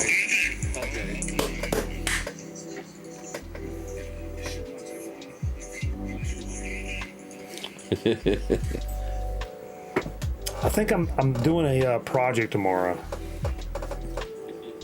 I want to record myself doing a cover of the Terminator theme. The Terminator theme? Mm-hmm. On guitar. Who did that originally? It's not John Carpenter. Terminator theme. Who did John Cameron shit? Is that like, what's that dude? Vangelis. No, I'm thinking Miami Vice. Bum, bum, bum. Jan Hammer? Jan Hammer? No. No? Bum, bum, bum. It's Hammer time. Bum, bum, bum, bum, bum, bum, bum, bum. Let me see. Why is Marbles taking so long to update? I'm getting really pissed off. Even for Football Town in America. So you're saying Houston lost? Yeah, I think so. Houston lost. Houston, we have a problem. Brad Fiedel. Fiedel? Brad Fiedel. The Terminator theme Oh, is that right? was done by a man named Brad Fiedel. I know the riff already, Yeah, oh, I bet you. but I want to do a. I want to do a thing. I just started playing. Last weekend, I plugged my stack up for the first time, Steve. Yeah. How'd see that the go? riff? How'd that go? You see the riff? I saw you were doing something, but I didn't watch it. That hurts my feelings a little bit. Well, you don't watch my shit either. I So. watch your stuff. You see what I did? I actually did sitting at your Yeah. here. Abigail It was was like talking about 5 in the morning, and like the sun was coming out behind me. That's funny because me and Abigail were talking about that, and then she goes, "When does Steve sleep?" And I was like, "That's what everybody asks." Everybody wants to know. I'm not gonna tell you. You know what you answer to that, Steve? No. You know what the fucking gangsterest fucking answer to that is? What? I don't sleep because sleep's the cousin to death. Sleep is the cousin to death. That's Nas. I do sleep. That's Nas. New York State of Mind, baby. Even Nas sleeps. No. Yeah. I don't sleep because sleep's the cousin of death. Come on, man. Please. There are little moments in sleep where death tries to like pull you away. Or, oh, you mean every time I'll lay down? Is that what you're talking about? Is that what we're... Pretty much. Yeah. Yeah. All right. When I close my eyes, people are automatically screaming. And it's usually me. Okay.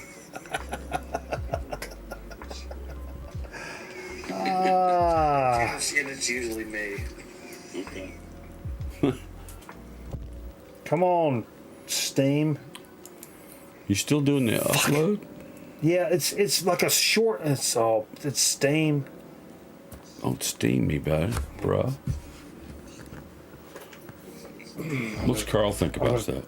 What does Carl think about that? Don't do that. You're like 30 degrees right there. Okay. I'm good. Yeah? I'm good. I can't even like stop it and start it. Like the pause, and I'm gonna crash the program. Don't do that.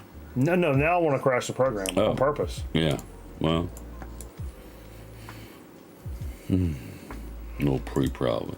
This is something that fell through the cracks in the pre-prod meeting we had. It's because Bananas needs to piss. It's gonna be a while. No.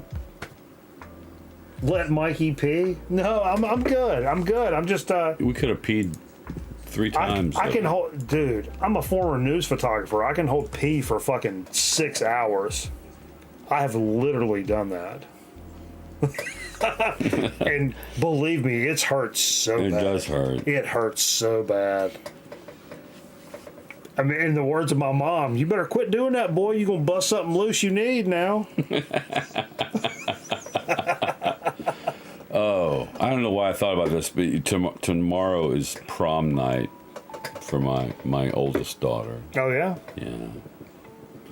I'm not sure how to take that right now. What's she doing? She's going to prom. Going out to eat? Where are they going for dinner? I don't know. Oh. You got to get involved. Take some pictures. Get up. I don't want to get too involved. Dude, I'll take some pictures. No, tuck your shirt. But I got to get back to the basement for some rehearsal. Got Rehearsal? Got some musicians coming over. No. You have to you have to tuck your shirt into your jeans and put your phone on sideways on your belt. I should wear my fanny pack. Yep, fanny pack, phone Fanny on pack sideways. Like, okay, come on in here. Let's get a picture for God's sakes. Come on now. Okay, I clean these trash cans, but we're gonna get to the side over here where the trash cans are not in the shop.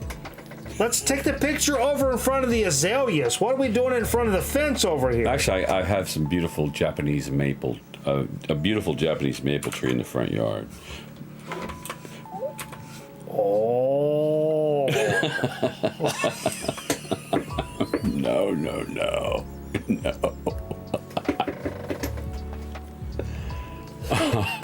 It's updating! What do you want me to tell you? The fucking game is updating. You want me to speed up the fucking internet? What do you think I am, Jesus Christ? The fucking game is updating.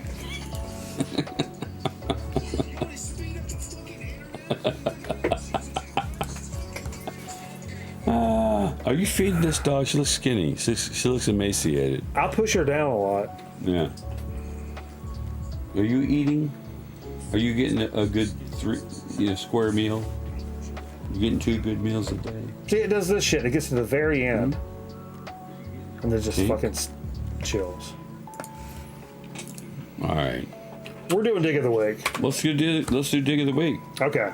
What do you got for Dig of the Week? I got a ton of shit. Let's bring it on. Okay. You start into it, and I'm gonna pee and I'm gonna grab my boxes. Are you? Yeah. I'll pee and do my boxes. Do your boxes. But are you on camera too? How do I get the other camera? What's over here? Yeah. F2. All right. Hello. But make sure it's nope. Don't move stuff.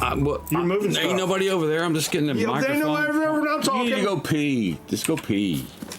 So So I was in the little town of Kernersville today, and they have a Goodwill in Kernersville, and I was able to pick up a couple records. This one really intrigued me. It's actually it's a game called They're at Their Post. It came out in 1975 or 76, I think, and from what I can tell, it's a game you play, and you pick your horse, and the cool thing about this is they have like multiple grooves on this record. I don't know if I can show you this. So I don't know if you can see the grooves on this. Look at how tiny these little grooves are. And so apparently there's a different winner every race. So it's a gambling record they came out with, which I think's kind of a cool concept. I don't have my real glasses on, so I can't read you what it says. But so I bought this. There were two of these at the Goodwill, and in my wallet, all I had was a $1 bill and a $100 bill, and I couldn't spend either, which really fucking sucks because nobody will accept a $100 bill. But so I decided, well, I'll get another record because Goodwill's prices have gone up to $2 a record, and so I got this. I saw this album and I thought, these guys, I don't know what to think about that. That's kind of weird. It looked poppy to me, but I took a second listen. I actually brought up my phone and played. There's the album's called The Rugby's Hot Cargo. The song was called Wendigal the Warlock, and I played it off of YouTube, and I was like, holy cow, this is a really cool psych record. It's on Amazon Records, I believe. Kind of a cool label. I've never seen that before. And it's not bad. It's not bad at all. It's a lot heavier than I thought it would be from that cover, which looked kind of like pop crap, Check them out. Books. Check them out. Are you done? Did you pee? Oh, I didn't get the boxes. There you go. And so these records, I went to Hippo in Winston, like I think Saturday. Harper's Bazaar. This was the most disappointing one I got. So I thought it was gonna be kind of psyche. It's not as psyche as I prefer it to be. As Time Goes By Harper's Bazaar.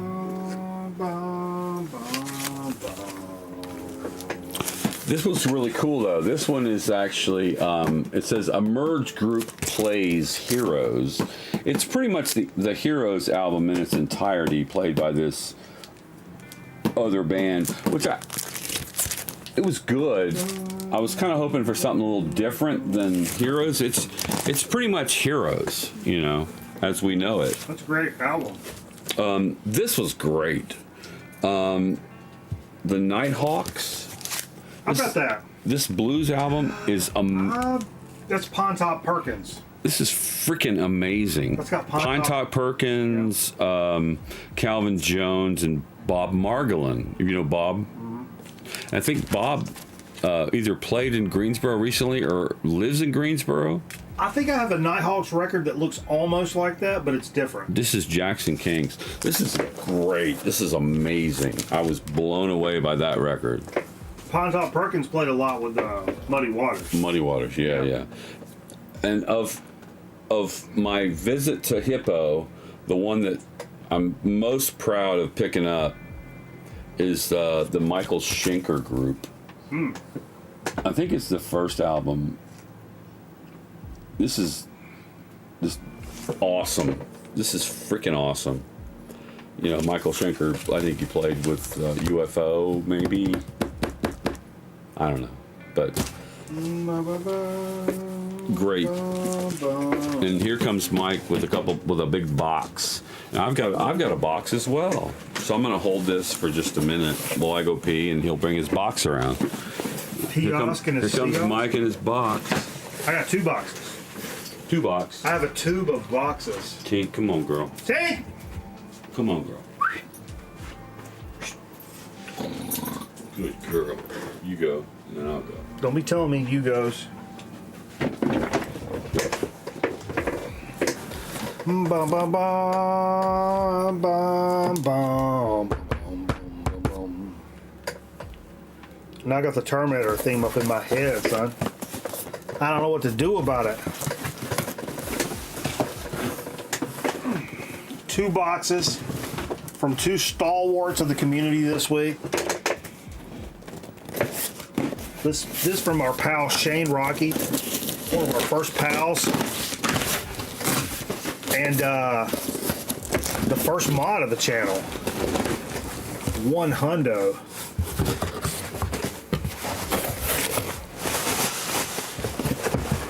Nicely packaged. You guys stop sending shit. You guys are psychomaniacs, both of you guys.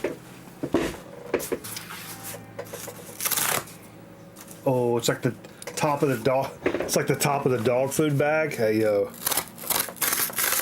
Oh, son, I just nutted in my pants, son.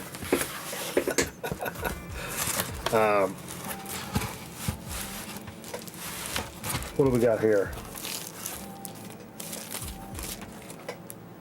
The fuck? Can't even read this. What is this?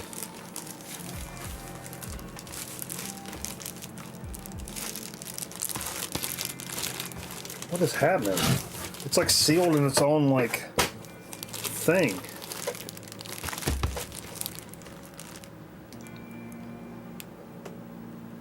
Oh.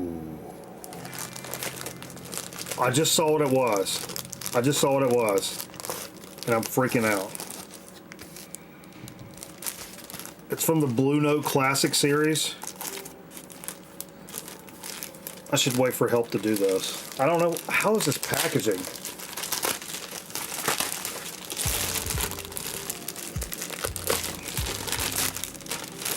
This packaging is really weird. Hold up.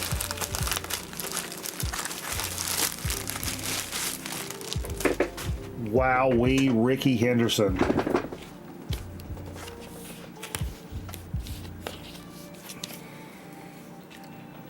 Andrew Hill, point of departure. Holy shit, been on my want list for a long time.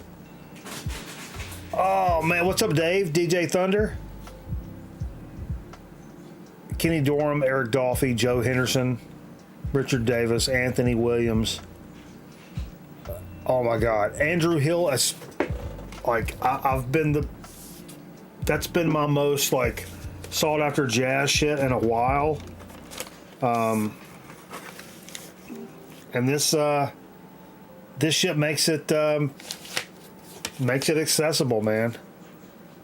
From the classic vinyl series. Shane, thank you so much, dude. Holy shit, man. Thank you so much.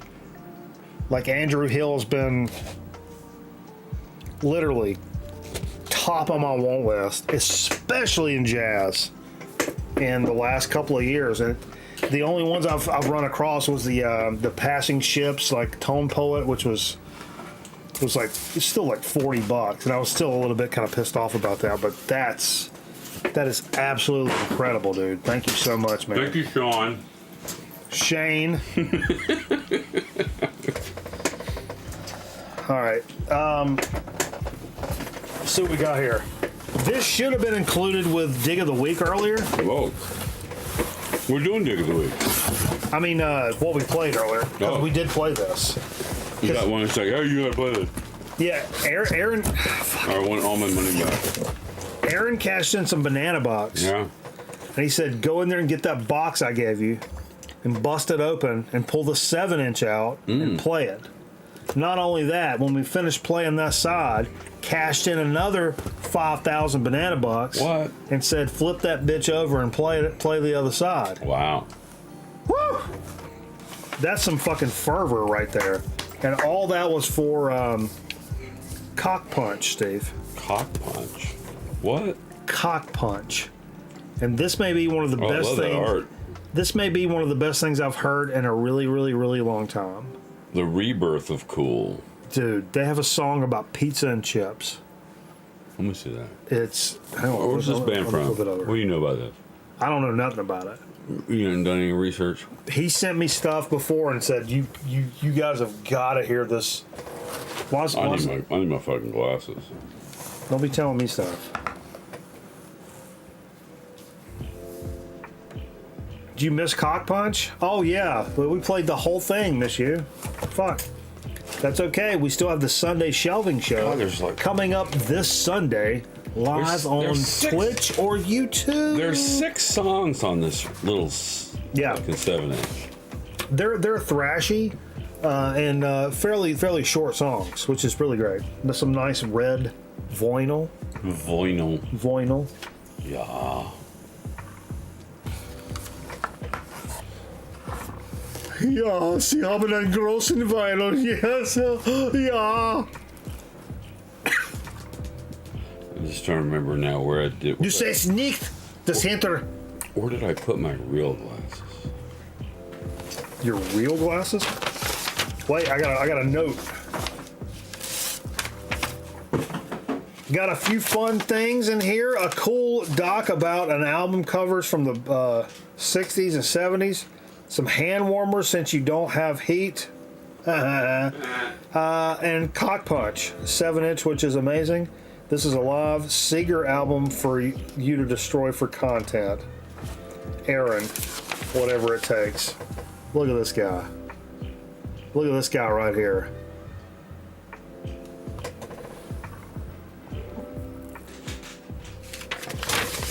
Baby, frame that shit. Ooh, a little Miller Lite, dad hat. I'm about it. Super Party 2007. I'll probably. You good, fam? I'm good. Here are said hand warmers, but I need those for gameplay. When we're playing rank play on COD, you gotta keep your hands warm. So that's actually more clutch than you think, Aaron. You may think you're being funny, but whatever. Oh man, that's Al. What's his name? Al. The head. The wrestler, Al. I can't remember his name. Al Nobody. That's fucking awesome. Al Snow. Hell yeah. That goes up here somewhere. Yeah, baby. Here's some CDs. Aaron loves this painter's tape, but I will say it's easier to get out of this painter's tape than it is like any other kind of tape. Is Aaron coming to 500? He can't. He was supposed to. Man.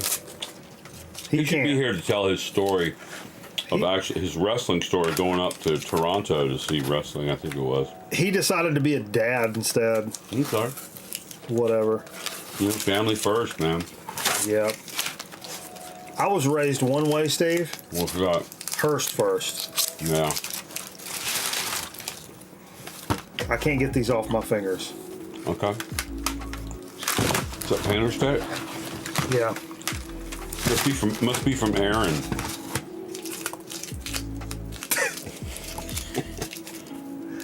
You good? I'm good. Okay. Run the covers. There, I can't read what this says. A magical journey. I don't know what this is. I can no longer read what people send me. I can read everything. Well, then what is this? Under the covers. I see it now. A magical journey. Rock and roll. I see that. Oh shit! Dennis Leary, No Cure for Cancer. What an epic. One of the fucking most epic like 90s stand-up albums of all time. That's fantastic. So this is a movie soundtrack. I don't know. It is. Oh, It is. The Crow. That reminds me of Finn right there. Finn was we had joked about that. She was all about The Crow when she was like middle school, high school. You know, like gothy metal, like, oh, nobody understands me, girl, and fuck, you know. So we joked about that for a long time. That's fucking killer. Great movie though. The Crow's awesome. The soundtrack is killer. Who's all on here? Can you read that, Steve? I can't read that. I can read everything. The Cure, Machines of Loving Grace, Stone Temple Pilots, Nine Inch Nails, Rage Against the Machine, Violent Femmes, I remember it was good. Rollins Band, Helmet, Pantera, Damn. For Love Not Lisa, My Life with the Thrill Kill Cult, the Jesus Mary Chain, Medicine, Nice. and Jane Siberry, whatever the fuck, I don't know. Crossroads. That's a killer. That's killer comp. Compilation. Crossroads Truck Stop, Songs for the Road. Man, this has got us all over it. Keep on rolling at every crossroads. Fill me up. Hey, yo. Jesus Walk the Make sure Road. you use your speedway card. You can get extra points. I literally have to remove the painter's tape to read the rest. The old blue. You get painter's tape all over your hands. The Road Less Traveled, Salt Shaker, and Celebration de Jeunes. We should call dub Aaron the painter. That's hilarious. What is this? Oh, the Man with Two Brains Oh, DVD. that's good. Oh, that's killer, bro. That's killer, and I don't have that. You show this dinner, Slurry? Yeah, Okay. it's the old school the flip up guy. Yeah. I love that shit. I don't. What do you call these enclosures? It's not a clamshell, but the old clicky hand warmer. Oh, some more hand warmers. Boom. Yeah, we call that the camel toe. Oh, whoa! Is this sealed? Royal Rumble sealed? Wow! Wow. What year is that? 97. No, it's not sealed. The tape just fell out of the bottom. Yo, it's sealed, and I hold it up. It's not so much. I hold it up and We don't give a fuck. It's not sealed, but sealed, not sealed. No, it's great. What year is that? It's so great. We love it. 2001. Nice. WWF Entertainment. But see the tight fucking cover right here, Steve? It's been rewound. You see that? Yeah, oh, yeah. So it looks like a fucking. That's so fucking Okay, funny. son. That's so funny. All right. 2 tapes in here. Oh shit. Those. Some Hank Williams Sr. shit? Hell yes. Steve, look on that and tell me if it has Long Gone Lonesome Blues on it. And some Johnny Cash. Woo! Holy shit balls. Oh wait, these are Did you records. say Long Gone Lonesome Blues? Yep. No. Nothing ever has that. Makes me so mad. What's your favorite Hank? Yeah. Oh my god. Then you should cover it, man. It's like it's a deep cut. Oh, for I fuck's do love sake. these clear cassettes.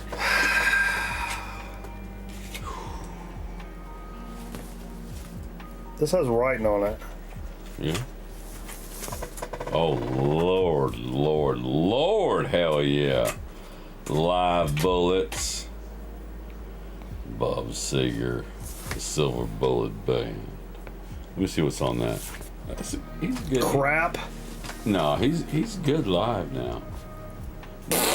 Nutbush City Limits, Traveling Man. That's his early days. The Bob Seger, the Bob Seger system, Yeah. I'll tell you where that system gets you. which has Toilet. which has you guy from the Eagles singing back up. Oh, perfect. Perfect. Traveling man. Oh, perfect. Glenn Fry. He was, Yeah. He was from Detroit. Man, you give me Bob Seger and Glenn Fry together. That's perfect. That's Turn exactly. the Page, Bo Diddley. Rambling Gambling Man. That's the song I'm thinking of, actually, probably. Oh, shit. Catmandu. Yo, check this out. Jay looks like Seeger. Spirit Adrift. I know this band. These guys are killer. Some great cosmic-y stoner stuff from... Oh, my God, dude. Spirit Adrift. No way, man. Super killer stuff. Oh, this needs to be kind of toward the top of the list when we switch over here. Oh, hold up, though. I don't have this one. There's a genre of things that I actively collect, and it's rare to run across something that you don't own. Spirit Adrift. Especially when you're a Sesame Street collector. I've never seen this record ever. Really? I've got 20 Sesame Street Original records. cast recording. I've got probably 20 Sesame Street records. Don't have this one. You have a lot. Don't have this one. All the like movie themes. Movie themes, stuff from the show. Would you like to buy an O? I've never seen this one before, ever. Nice belt. Look, Mr. Hooper. Aww. That's what made me an actor, a performer. Mr. Hooper is who made me a performer. Really? Yes. So you a Mr. Hooper guy? That was my character in kindergarten. Okay. But I was so nervous about being Mr. Hooper that I memorized everybody's lines. Everybody's part. Yep. The entire play. I memorized the entire play. I'm not kidding. At 5 years old. Wow. Yeah. That's cool. Yeah. Boss Skaggs. I actually have. Do you have this one, Steve? Yes, everyone has that one. I've got that one as well. So It's good. It's really good. we'll dump this down and we'll pass this along to somebody. I do have this record. You know, Bob. It's good. Boss Skaggs is good shit. He started with Steve Miller. He went to high school with Steve Miller. And That's my uncle's name. he's part of the first two albums, I think, of Steve Miller Band. Oh, look at this though. I don't have this. $6 Million Man? No way. Whoa.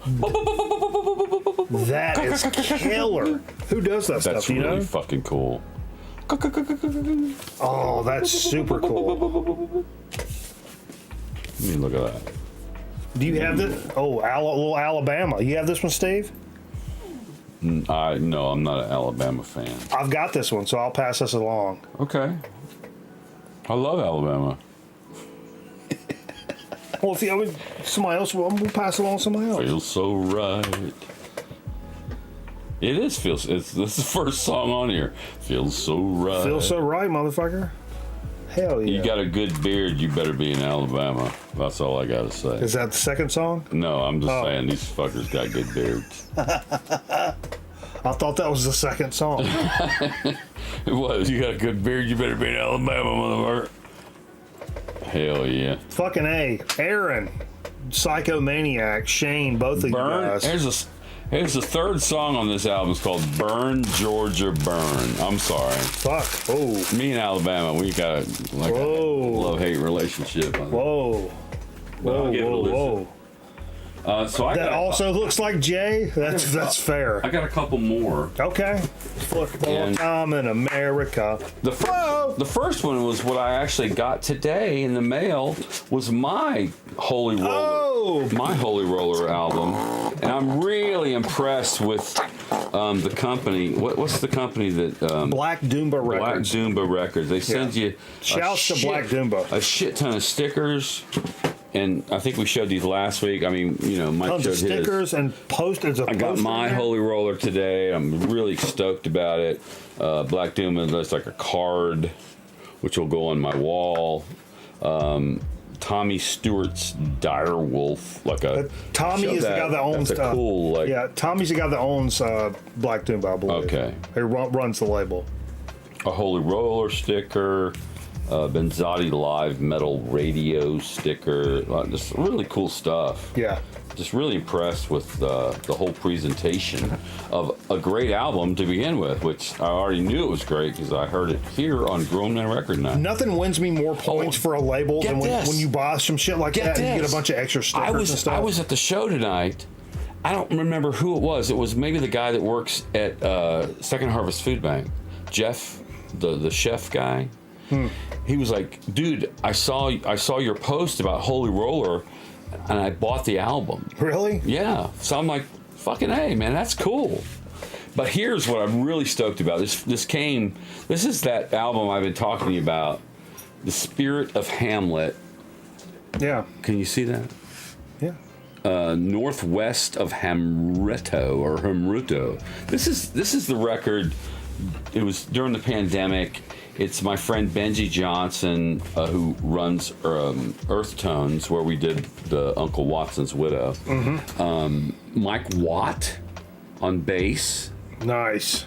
So Benji's connection is the drummer, which is Scotty Irving. I don't know much about Scotty, but apparently he knows Mike Watt, and he knows Makoto Kawabata, who's the guitarist for Acid Mother's Temple. Yeah, I was going to say, I've got a couple of their records. Killer. Wow. But I think I've told the story where Benji, so they sent him all these tracks, right?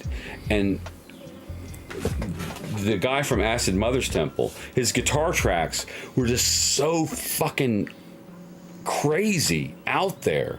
He's like, I don't know what to do with this. So he reached out to Mike Watt and he said, would you mind if I laid down like a rhythm? He's like, Mike Watt's like, I don't give a fuck what you do. You can do whatever you want. So Benji ended up doing like a rhythm track, and he did he did vocals which didn't exist. So this is really a fucking killer record. And I wanted to finish with this because I think what I want to do next week is find a way to get to Greensboro, like during work hours, and go to talk to Benji and get a little interview for like a Side Roads thing that we can, show on the show. Nice. Or, hell yeah. Yeah, some little content. So I think it'd be a great, just like, how did this fucking come together? Because it's actually, I haven't heard this record yet, but when I was in the studio, he played for me some, he's like, you got to hear some of this. So he was playing me some of the stuff off the board, and it's like, it's really fucking cool. Hell yeah. Yeah. I mean, anything Mike Watt is on is not going to be bad. Exactly. For the most part. That's killer, man. Yeah. So I'm glad to have that, and we're going to play it after the show. Well, that's what that's Dig of the Week. I was going to say what we played. No, it is Dig of the Week. I almost got some of the juice in my mouth. I'll tell you what we'll do. Did marbles load? Oh, let's see. God. Yeah! Who wants to do some marbles? Hey, baby. Who stay tuned so long to play some marbles? Marbles. Let's get loose. We need to come with a marbles theme. I think the theme should be us slurping another shot. Marbles. So we'll go marbles. Boom, we're gonna go race. So you played Holy Roller before the show? Mm-hmm. Cool. Yeah, that's the picture that was on the wall at Ramcat. Football town. USA. If I get Jay, can I get Jay to sign this for me? Sure. You know the guy, right? Oh yeah. We played in a football town. If I was in Guilford County, I would have voted for him, but I'm not. So I didn't. Exclamation point vote, then the number of the track you would like to run. Let's do it quick, folks. I need you to step up. Let's do it right now. Let's go. No dilly-dallying. Don't go make a drink. Don't go grab a beer. Let's do it right now. Let's go. Exclamation point vote, then the number of the track you want to run. Let's go. Let's go. Let's see how quick we can run this. Boom, boom, boom, boom, boom. We'll get the votes in. We'll run the track. Boom. 34. No time to lose. No time to lose, folks. There is no time to lose. that course last week was epic. I really enjoyed it. Do you remember what that was? No. Your memory's pretty sharp. Yes. Like long-term memory? Yes. Last week memory? Not so much. You're like the guy I interviewed today. I had a really great meeting up with a guy named Dave Plyler. MEAT? Oh, we got 8 votes for procedural adventure. So Dave Plyler, we're doing these, our TV station, I don't know if you know this, Mike, but we're celebrating our 70th anniversary. Yeah. WXII. Number 1. It's a difficult story to tell because it actually started as WSJS and became WXII. Exclamation point play, folks, in the chat, please. I interviewed a guy today who was actually there when it was SJS and became XII. He was also the voice. He was everything from a news director at one point, but he did a lot of voice stuff, and he was the guy. We had this segment called Crime Stoppers. Crime Stoppers. And so Crime Stoppers, you basically turn your friends in, you get paid money. But the theme was Crime Stoppers, you need not reveal your identity. And I did that to Dave. He was, you could tell he was loving the fact that I fucking remembered and knew what the fuck he did, you know. But he's like 85 years old now. People that are into media, and we're into media, even though we're not on camera or whatever. Anybody that does TV or radio or anything for a living, all you want to do is be tipped. Yes. You want to be tipped. Yes. For whatever it is you're doing, you want to be tipped. So here's the thing, though. Dave Plyler is also currently he's the chairman of the Forsyth County Commissioners. So he's like the head cheese in Forsyth County, right? Winston-Salem. And he's like, I really appreciate meeting. I think I've made a great friend in you today, and if you need anything, let me know. I know everybody. If you need anything, let me know. So I got that in my pocket. Can you get me out of a statutory rape conviction? All right, let's go. You guys have waited long. That's enough. Boom. Here we go. Here we go. I don't think we've ever run this track before. Play? Wait. Too late. No. It's too late. No, it's not. You better hurry. Motherfucker, you better not. It's too late. Fuck. God damn it. You didn't give us a warning. You said vote, and then it was and you started the game. No. You dickhead. That was earlier. Rockin' Ronnie. Whew. Oh, a bunch of people coming up behind. Abacus. The sign of the Southern Cross.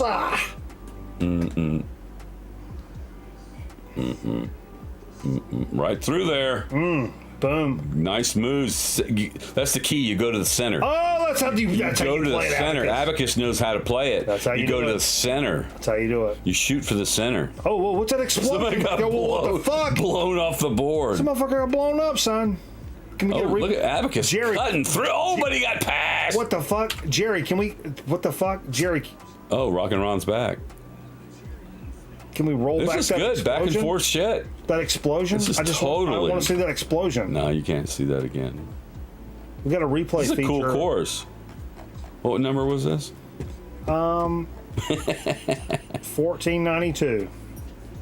Oh, without getting touched. I would say Rockin' Ron, you got to update your image there.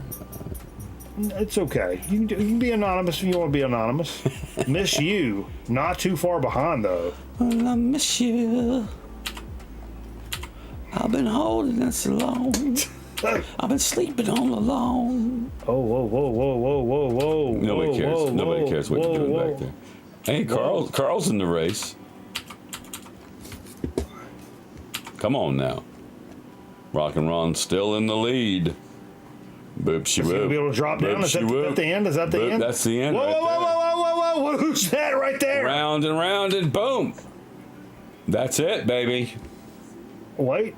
I don't think we played this. The fuck? No, they went to the hole. I don't believe we played this track before. They went to the hole. What hole? That's the finish. That's the finish? I think so. No, that's the finish. You're going away too, fat boy. Fat boy. catch that. Come on, baby. You have to hit that little strip? No, I don't think so. You don't think so? The winner's Rock and Ron. Woo! Man. Stalwart, absolute firm handshakes to Rock and Ronnie. Oh, man. You love to see some shit like that. Thank God your game finally loaded. Man, you telling me. GG's across the board, man. GG's across the fucking board. Let's take us a quick commercial break. And we got a soda stream chip. Did you bring something? I brought a soda. I didn't bring a chip, but I know we got some over there. We got a chip that's probably I see probably going to be pretty good. I see Snoop Dogg looking back at me. I don't know if. Bow, bow, bow. If that tells you anything, you know what's coming, right? House. That's right. Well, you guys. Hey, look, I'm just going to lead into this. All tonight,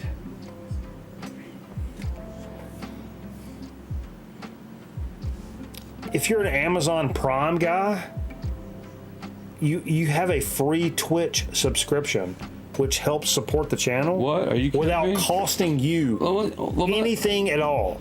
I mean, when I go on Twitch, I usually get an ad. If you use your Twitch Prime, which it equates to your Amazon Prime, you get no ads. Wow. Plus, you get access to all these super dope, handcrafted by me emotes that we use here on the channel. Okay. And the only way you can use these emotes is if you're a subscriber, which you can do by using your free Amazon Prime link to Twitch Prime. But Mr. Miller, how can I learn more? Well, first, Roman record ought to be back in a minute. Stick around. More and more people are going public. They're watching the great...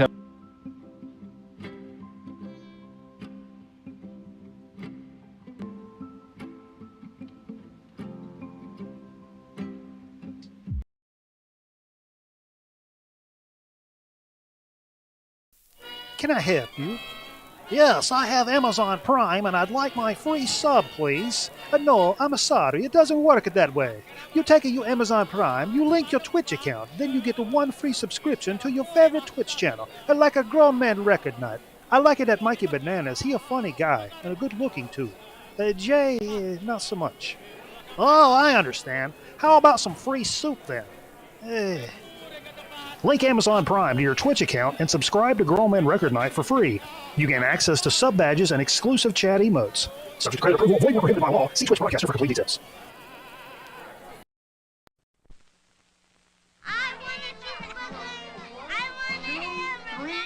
Well, hello, mister, don't you worry. Sister, you know Hardee's always treats your family right.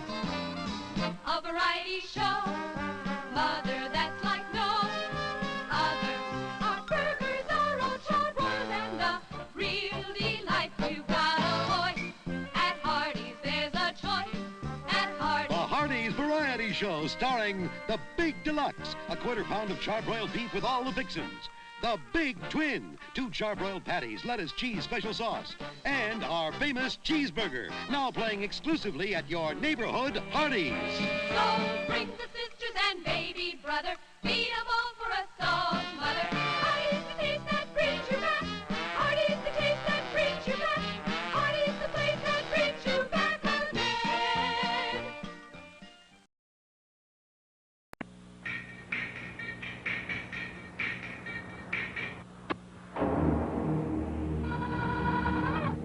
A tape of this quality deserves to be played in the most sophisticated of systems.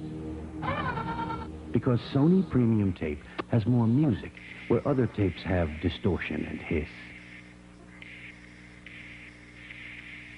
Sony Audio Tape. It's the closest you can get to music.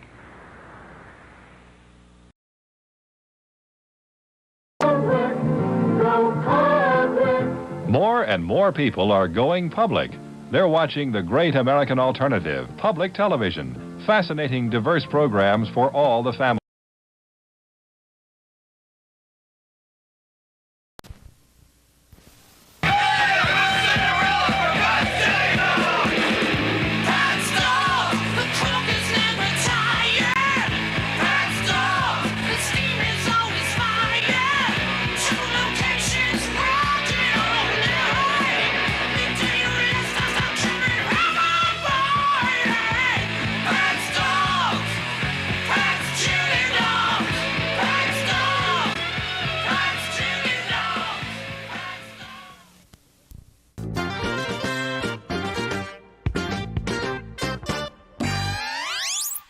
Yes. Yes, Dink. We're gonna go out. What happened to the fucking camera? What? Well, that's weird. Yeah, something. Like bump hit it? that. Probably. Rump it, bump it. Need less door, is what you're saying? Yes. If I see that door a fucking 3 seconds, it's the How's that? no, but it'll work. That'll work. Fuck, It'll we're work. doing two segments. Yeah. Okay. Come here, Tim. Pat's dogs. Pat's chili dogs. The greatest local ad ever. It was the dog. Oh, the dog bumped it. Tank, take a lap. Atomic dog. Take a lap. Take a lap. Atomic dog. Bow Take a wow lap. wow yippee yo yippee yay. Bow wow yippee yo yippee yay. Bow wow wow yippee yo yippee yay. Bow wow yippee yo yippee yay. Hey, don't mess up my cool necklace. Whoa. Get off of that. So to speak.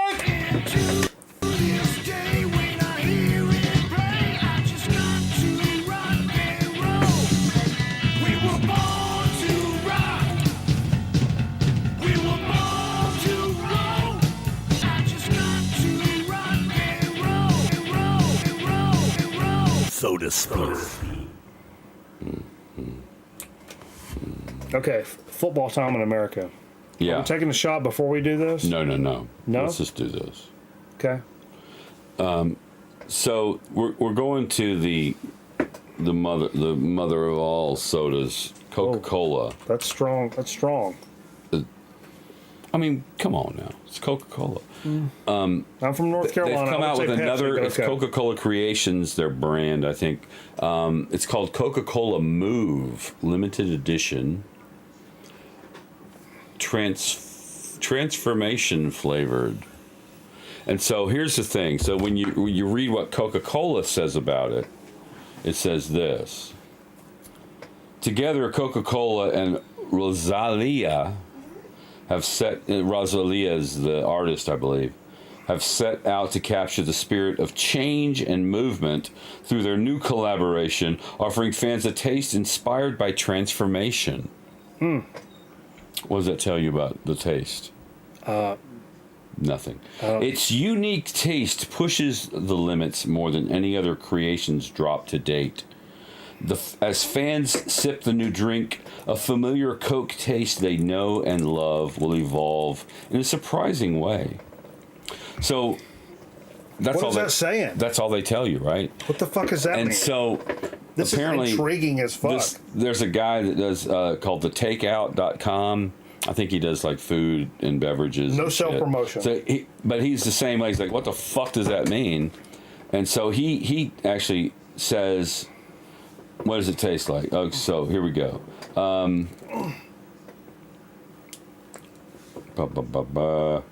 He says this product is vanilla forward, has a strawberry-ish flavor to it. Hard to articulate. It feels like I'm drinking a rum and Coke. Jesus Christ. Woo! He says there's also an unpleasant fragrance. One I can taste. That's right. I'm tasting a smell. It has a perfume quality, like a candle melted down and mixed with Coca-Cola or soda with a spritz of Febreze. I'm drinking the liquid from an air freshener, goddammit. Okay, so that's what he says. So let's try this. Okay, books, check them out. Oh, nice gnats. That was right by the mic. Coca-Cola Move. Nice gnats. Books, check them out.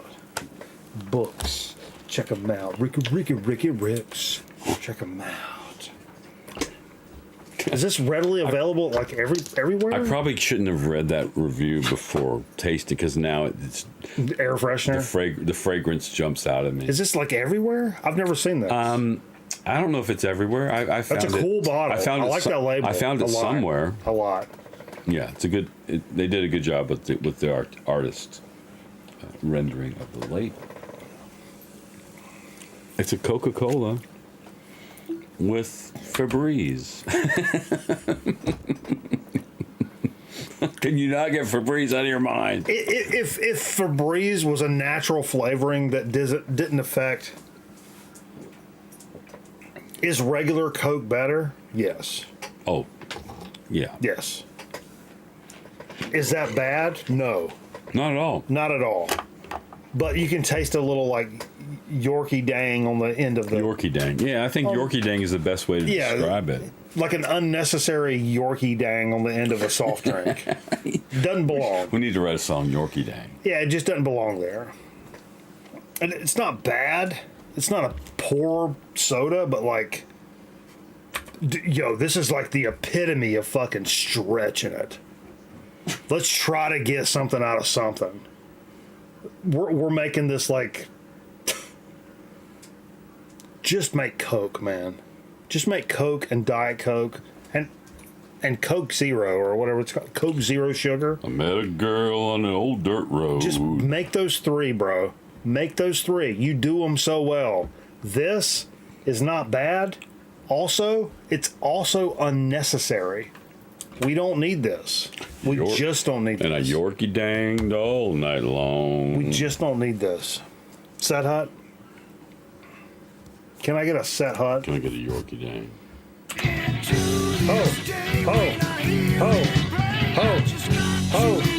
Potato chips.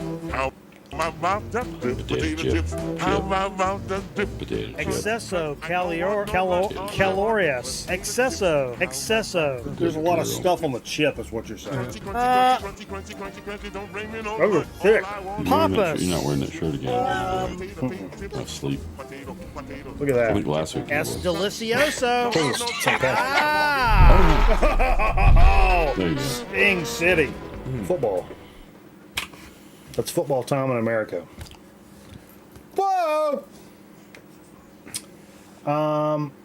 So what do you got for chips? I don't. I didn't bring a chip, but I noticed you had some chips. I knew you had some chips over there in the big leather, or what is that? Why's this not working? What print is that? Leopard print bag. So yeah, so this one jumped out at me. It's another Wrap Snacks. As you guys know, we love the Wrap Snacks. Maybe our favorite brand. Absolutely. Wrap Snacks icon, of course. Yes, hell yeah. There's a Snoop Dogg. No shit. OG barbecue cheddar. Oh, Is that a great idea? Barbecue cheddar? Has anyone done barbecue cheddar? I think Jay brought these, by the way. Thank you, Jay. Or it could be Abigail. It's either Abigail or Jay. Oh shit. JFC. But this is like, what? This is like, what? And why is this not playing? I don't know. Now I'm pissed off. Bust them open. They're not even out of date. What's it say? That's something for us. Make every opportunity count. Stay focused. Be relentless. And do whatever it takes to master your craft. And do what, Steve? Calvin, Snoop Dogg, Brodus. And do what? And do whatever it takes Oh, to master your craft. Oh, shit. Calvin Brodus, as we know Snoop Dogg. Oh, shit. We need to call these motherfuckers. So y'all the bomb. I think we have called Wrap Snacks before. It's like a woman in Miami. Dude, that's the only person that will pick up the phone. It's the British lady. Yeah, hell yeah. Yeah. Jay, we talked about this on Sunday. Yeah. Yeah, Jay was like, everybody was trying to get me to call the British girl. Call the girl. Well, it's the only place we'll call where somebody's waiting on the phone. Well, and the second time I talked to her, I was like, I think I talked to you before. And you know what she said? She's like, yeah, I remember you. Very nice. But she was like, tell me these aren't. She was like, yeah, I remember you. Tell me these aren't a candidate for Chip of the Year. Oh, fuck. As soon as it hits your tongue, you're like, oh, yeah. Barbecue cheddar. Okay, Lay's chip consistency in terms of the potato. It's like the Lay's cheddar chip, but amp it up and then add a barbecue flavoring on top. Take the Lay's sour cream and cheddar, but take away sour cream and put barbecue. Yeah. Wow. It's really good. Now the music's really loud all of a sudden. Sorry. What do you think, Tink? Tink approves. Wow. You cannot go to your groceteria, go to your bodega and get the wrap snacks, but definitely get the OG barbecue cheddar. You gotta at least try them once. Excesso caliente. You gotta try these at least once, man. I'm telling you, these are so good. Muy sabrosa. You know what Jay told me last week, or I think on the Sunday show. No. He said, the spot over in Jamestown, buy the fucking Delta 8 edibles and shit. Yeah. They're like a wrap snack dealer. Okay. So they have them all. So it's like Delta 8 edibles and like a supply of wrap snacks. I'm like, yo. I think that pretty much defines this show. Let me just come over there and spread my seed real quick. I just want to come over there and like spread seed. If they would just put a little vinyl store right next to that, game over. Game over. Let me come sell some crates in the middle of that. All dollar records. It's a great idea. All dollar records. Just take your shit records over there and double, maybe quadruple the price. $4 records. Hippo did that. You want Lonely Bull? It's $4. Well,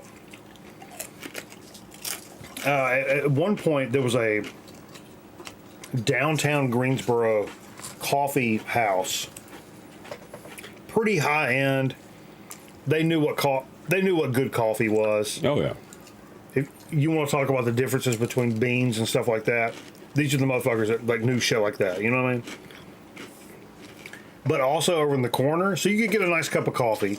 Is that where our friend, the reporter, does all of his Wi-Fi? The Wi-Fi connection used to be. Yeah. Okay. Different place. It's a lower key. I don't think it's there. It's called like High Wire or something like that.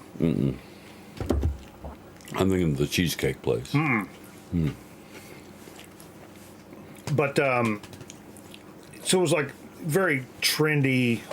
It's like a brew pub but coffee place. Yeah. But they had like some stacks of records over there. And I realized like, oh, these are all from Underdog. Ah. But they were all bumped up like a few bucks. Yeah. Sure. Totally.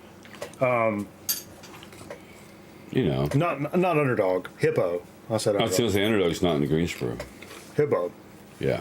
But I did buy one. That's where I got my Leslie West record. The solo coffee shop? The solo Leslie West? Yeah. It was like $6. It was the only thing in there I was like, okay, that's an alright deal. And you probably would have got it at $4 at Hippo. Yeah. Yeah. But the whole vibe was killer. I like the vibe. Yeah. My wife and I have always thought about, because, she loves knitting and shit, like a yarn store where you can go in and knit and crochet or whatever, in a vinyl store with a cafe, between the two. It's kind of like that's our vibe in a store, basically. Oh, dude, I've said this for a while. I want to buy like a small little space and create a modern version of like an 80s mall. But there'd be like 6 stores. So, but in the middle, you've got planners and the fountains and shit like that. Well, you got and 6 stores, but it's like a boutique clothing store, a record store, a coffee shop, a gaming shop. A gaming shop. Yeah, because these kids are going to come and play 8 hours. Yeah, make it, but it's 6. Order Chinese food and fart in their chairs for 8 hours. Put a fucking Chinese food place in there. Yeah, yeah, but like 6 businesses. Yeah. But in the middle is like a common ground that looks like an 80s mall. I like that. with a fountain and some fucking plants and shit, and then the stores are to the side. So you still get that same vibe of when you're a kid and you go to a mall. What are we gonna do when the gangs show up though? Shoot them. that's my solution for pretty much I shoot them. I don't miss. I was on the 1990, well, technically 1994 state shooting team. Wow. Yeah, I don't miss. I don't hold my gun sideways, and I don't miss. I am planning. My mother-in-law. Take my mother-in-law, please. Her ex-husband, out of the house, so she could go. So she can go in. What the fuck does that mean? You're getting him out of the house? Yeah. His daughters have agreed to take him out of the house so we can raid the house and get her shit out of there. She's been out of there for like almost a year now. And in North Carolina, which is a fucking stupid law, you have to fucking stay married and separated for a year before you can actually be divorced, which is bullshit. Anyway. Oh, envelope says I better have a food court. Yeah, but I may be packing a side piece just to be oh, sure. Yeah. I mean, yeah. Absolutely. In case things, turn. Man, no. And the son of a bitch gets an idea or two. Yeah. Yeah, it's a good show. One day. How do we get on this topic? One day a real rain will come and wash all the trash off the streets. Yes. Rorschach. You say Horseshack? Rorschach. I was thinking... I like Horseshack even better. Horseshack. Oh, Mr. Carter. Why don't we go over and listen to some record albums? I'm kind of done over here. I was reading up for some reason on the cast of Welcome Back, Kotter, and most of them died in a very similar time period. It's like it's so weird.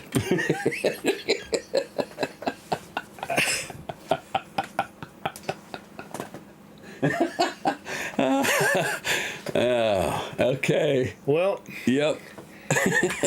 You know what I really loved at the end of the episodes is like, Julie, you ever been with my parents when there was a new baby over there? He just wanted to do his act, which his act was basically Groucho Marx. Hey Julie, you know what the difference between a baby and an apple is? No, honey, what? I don't come on an apple before I eat it.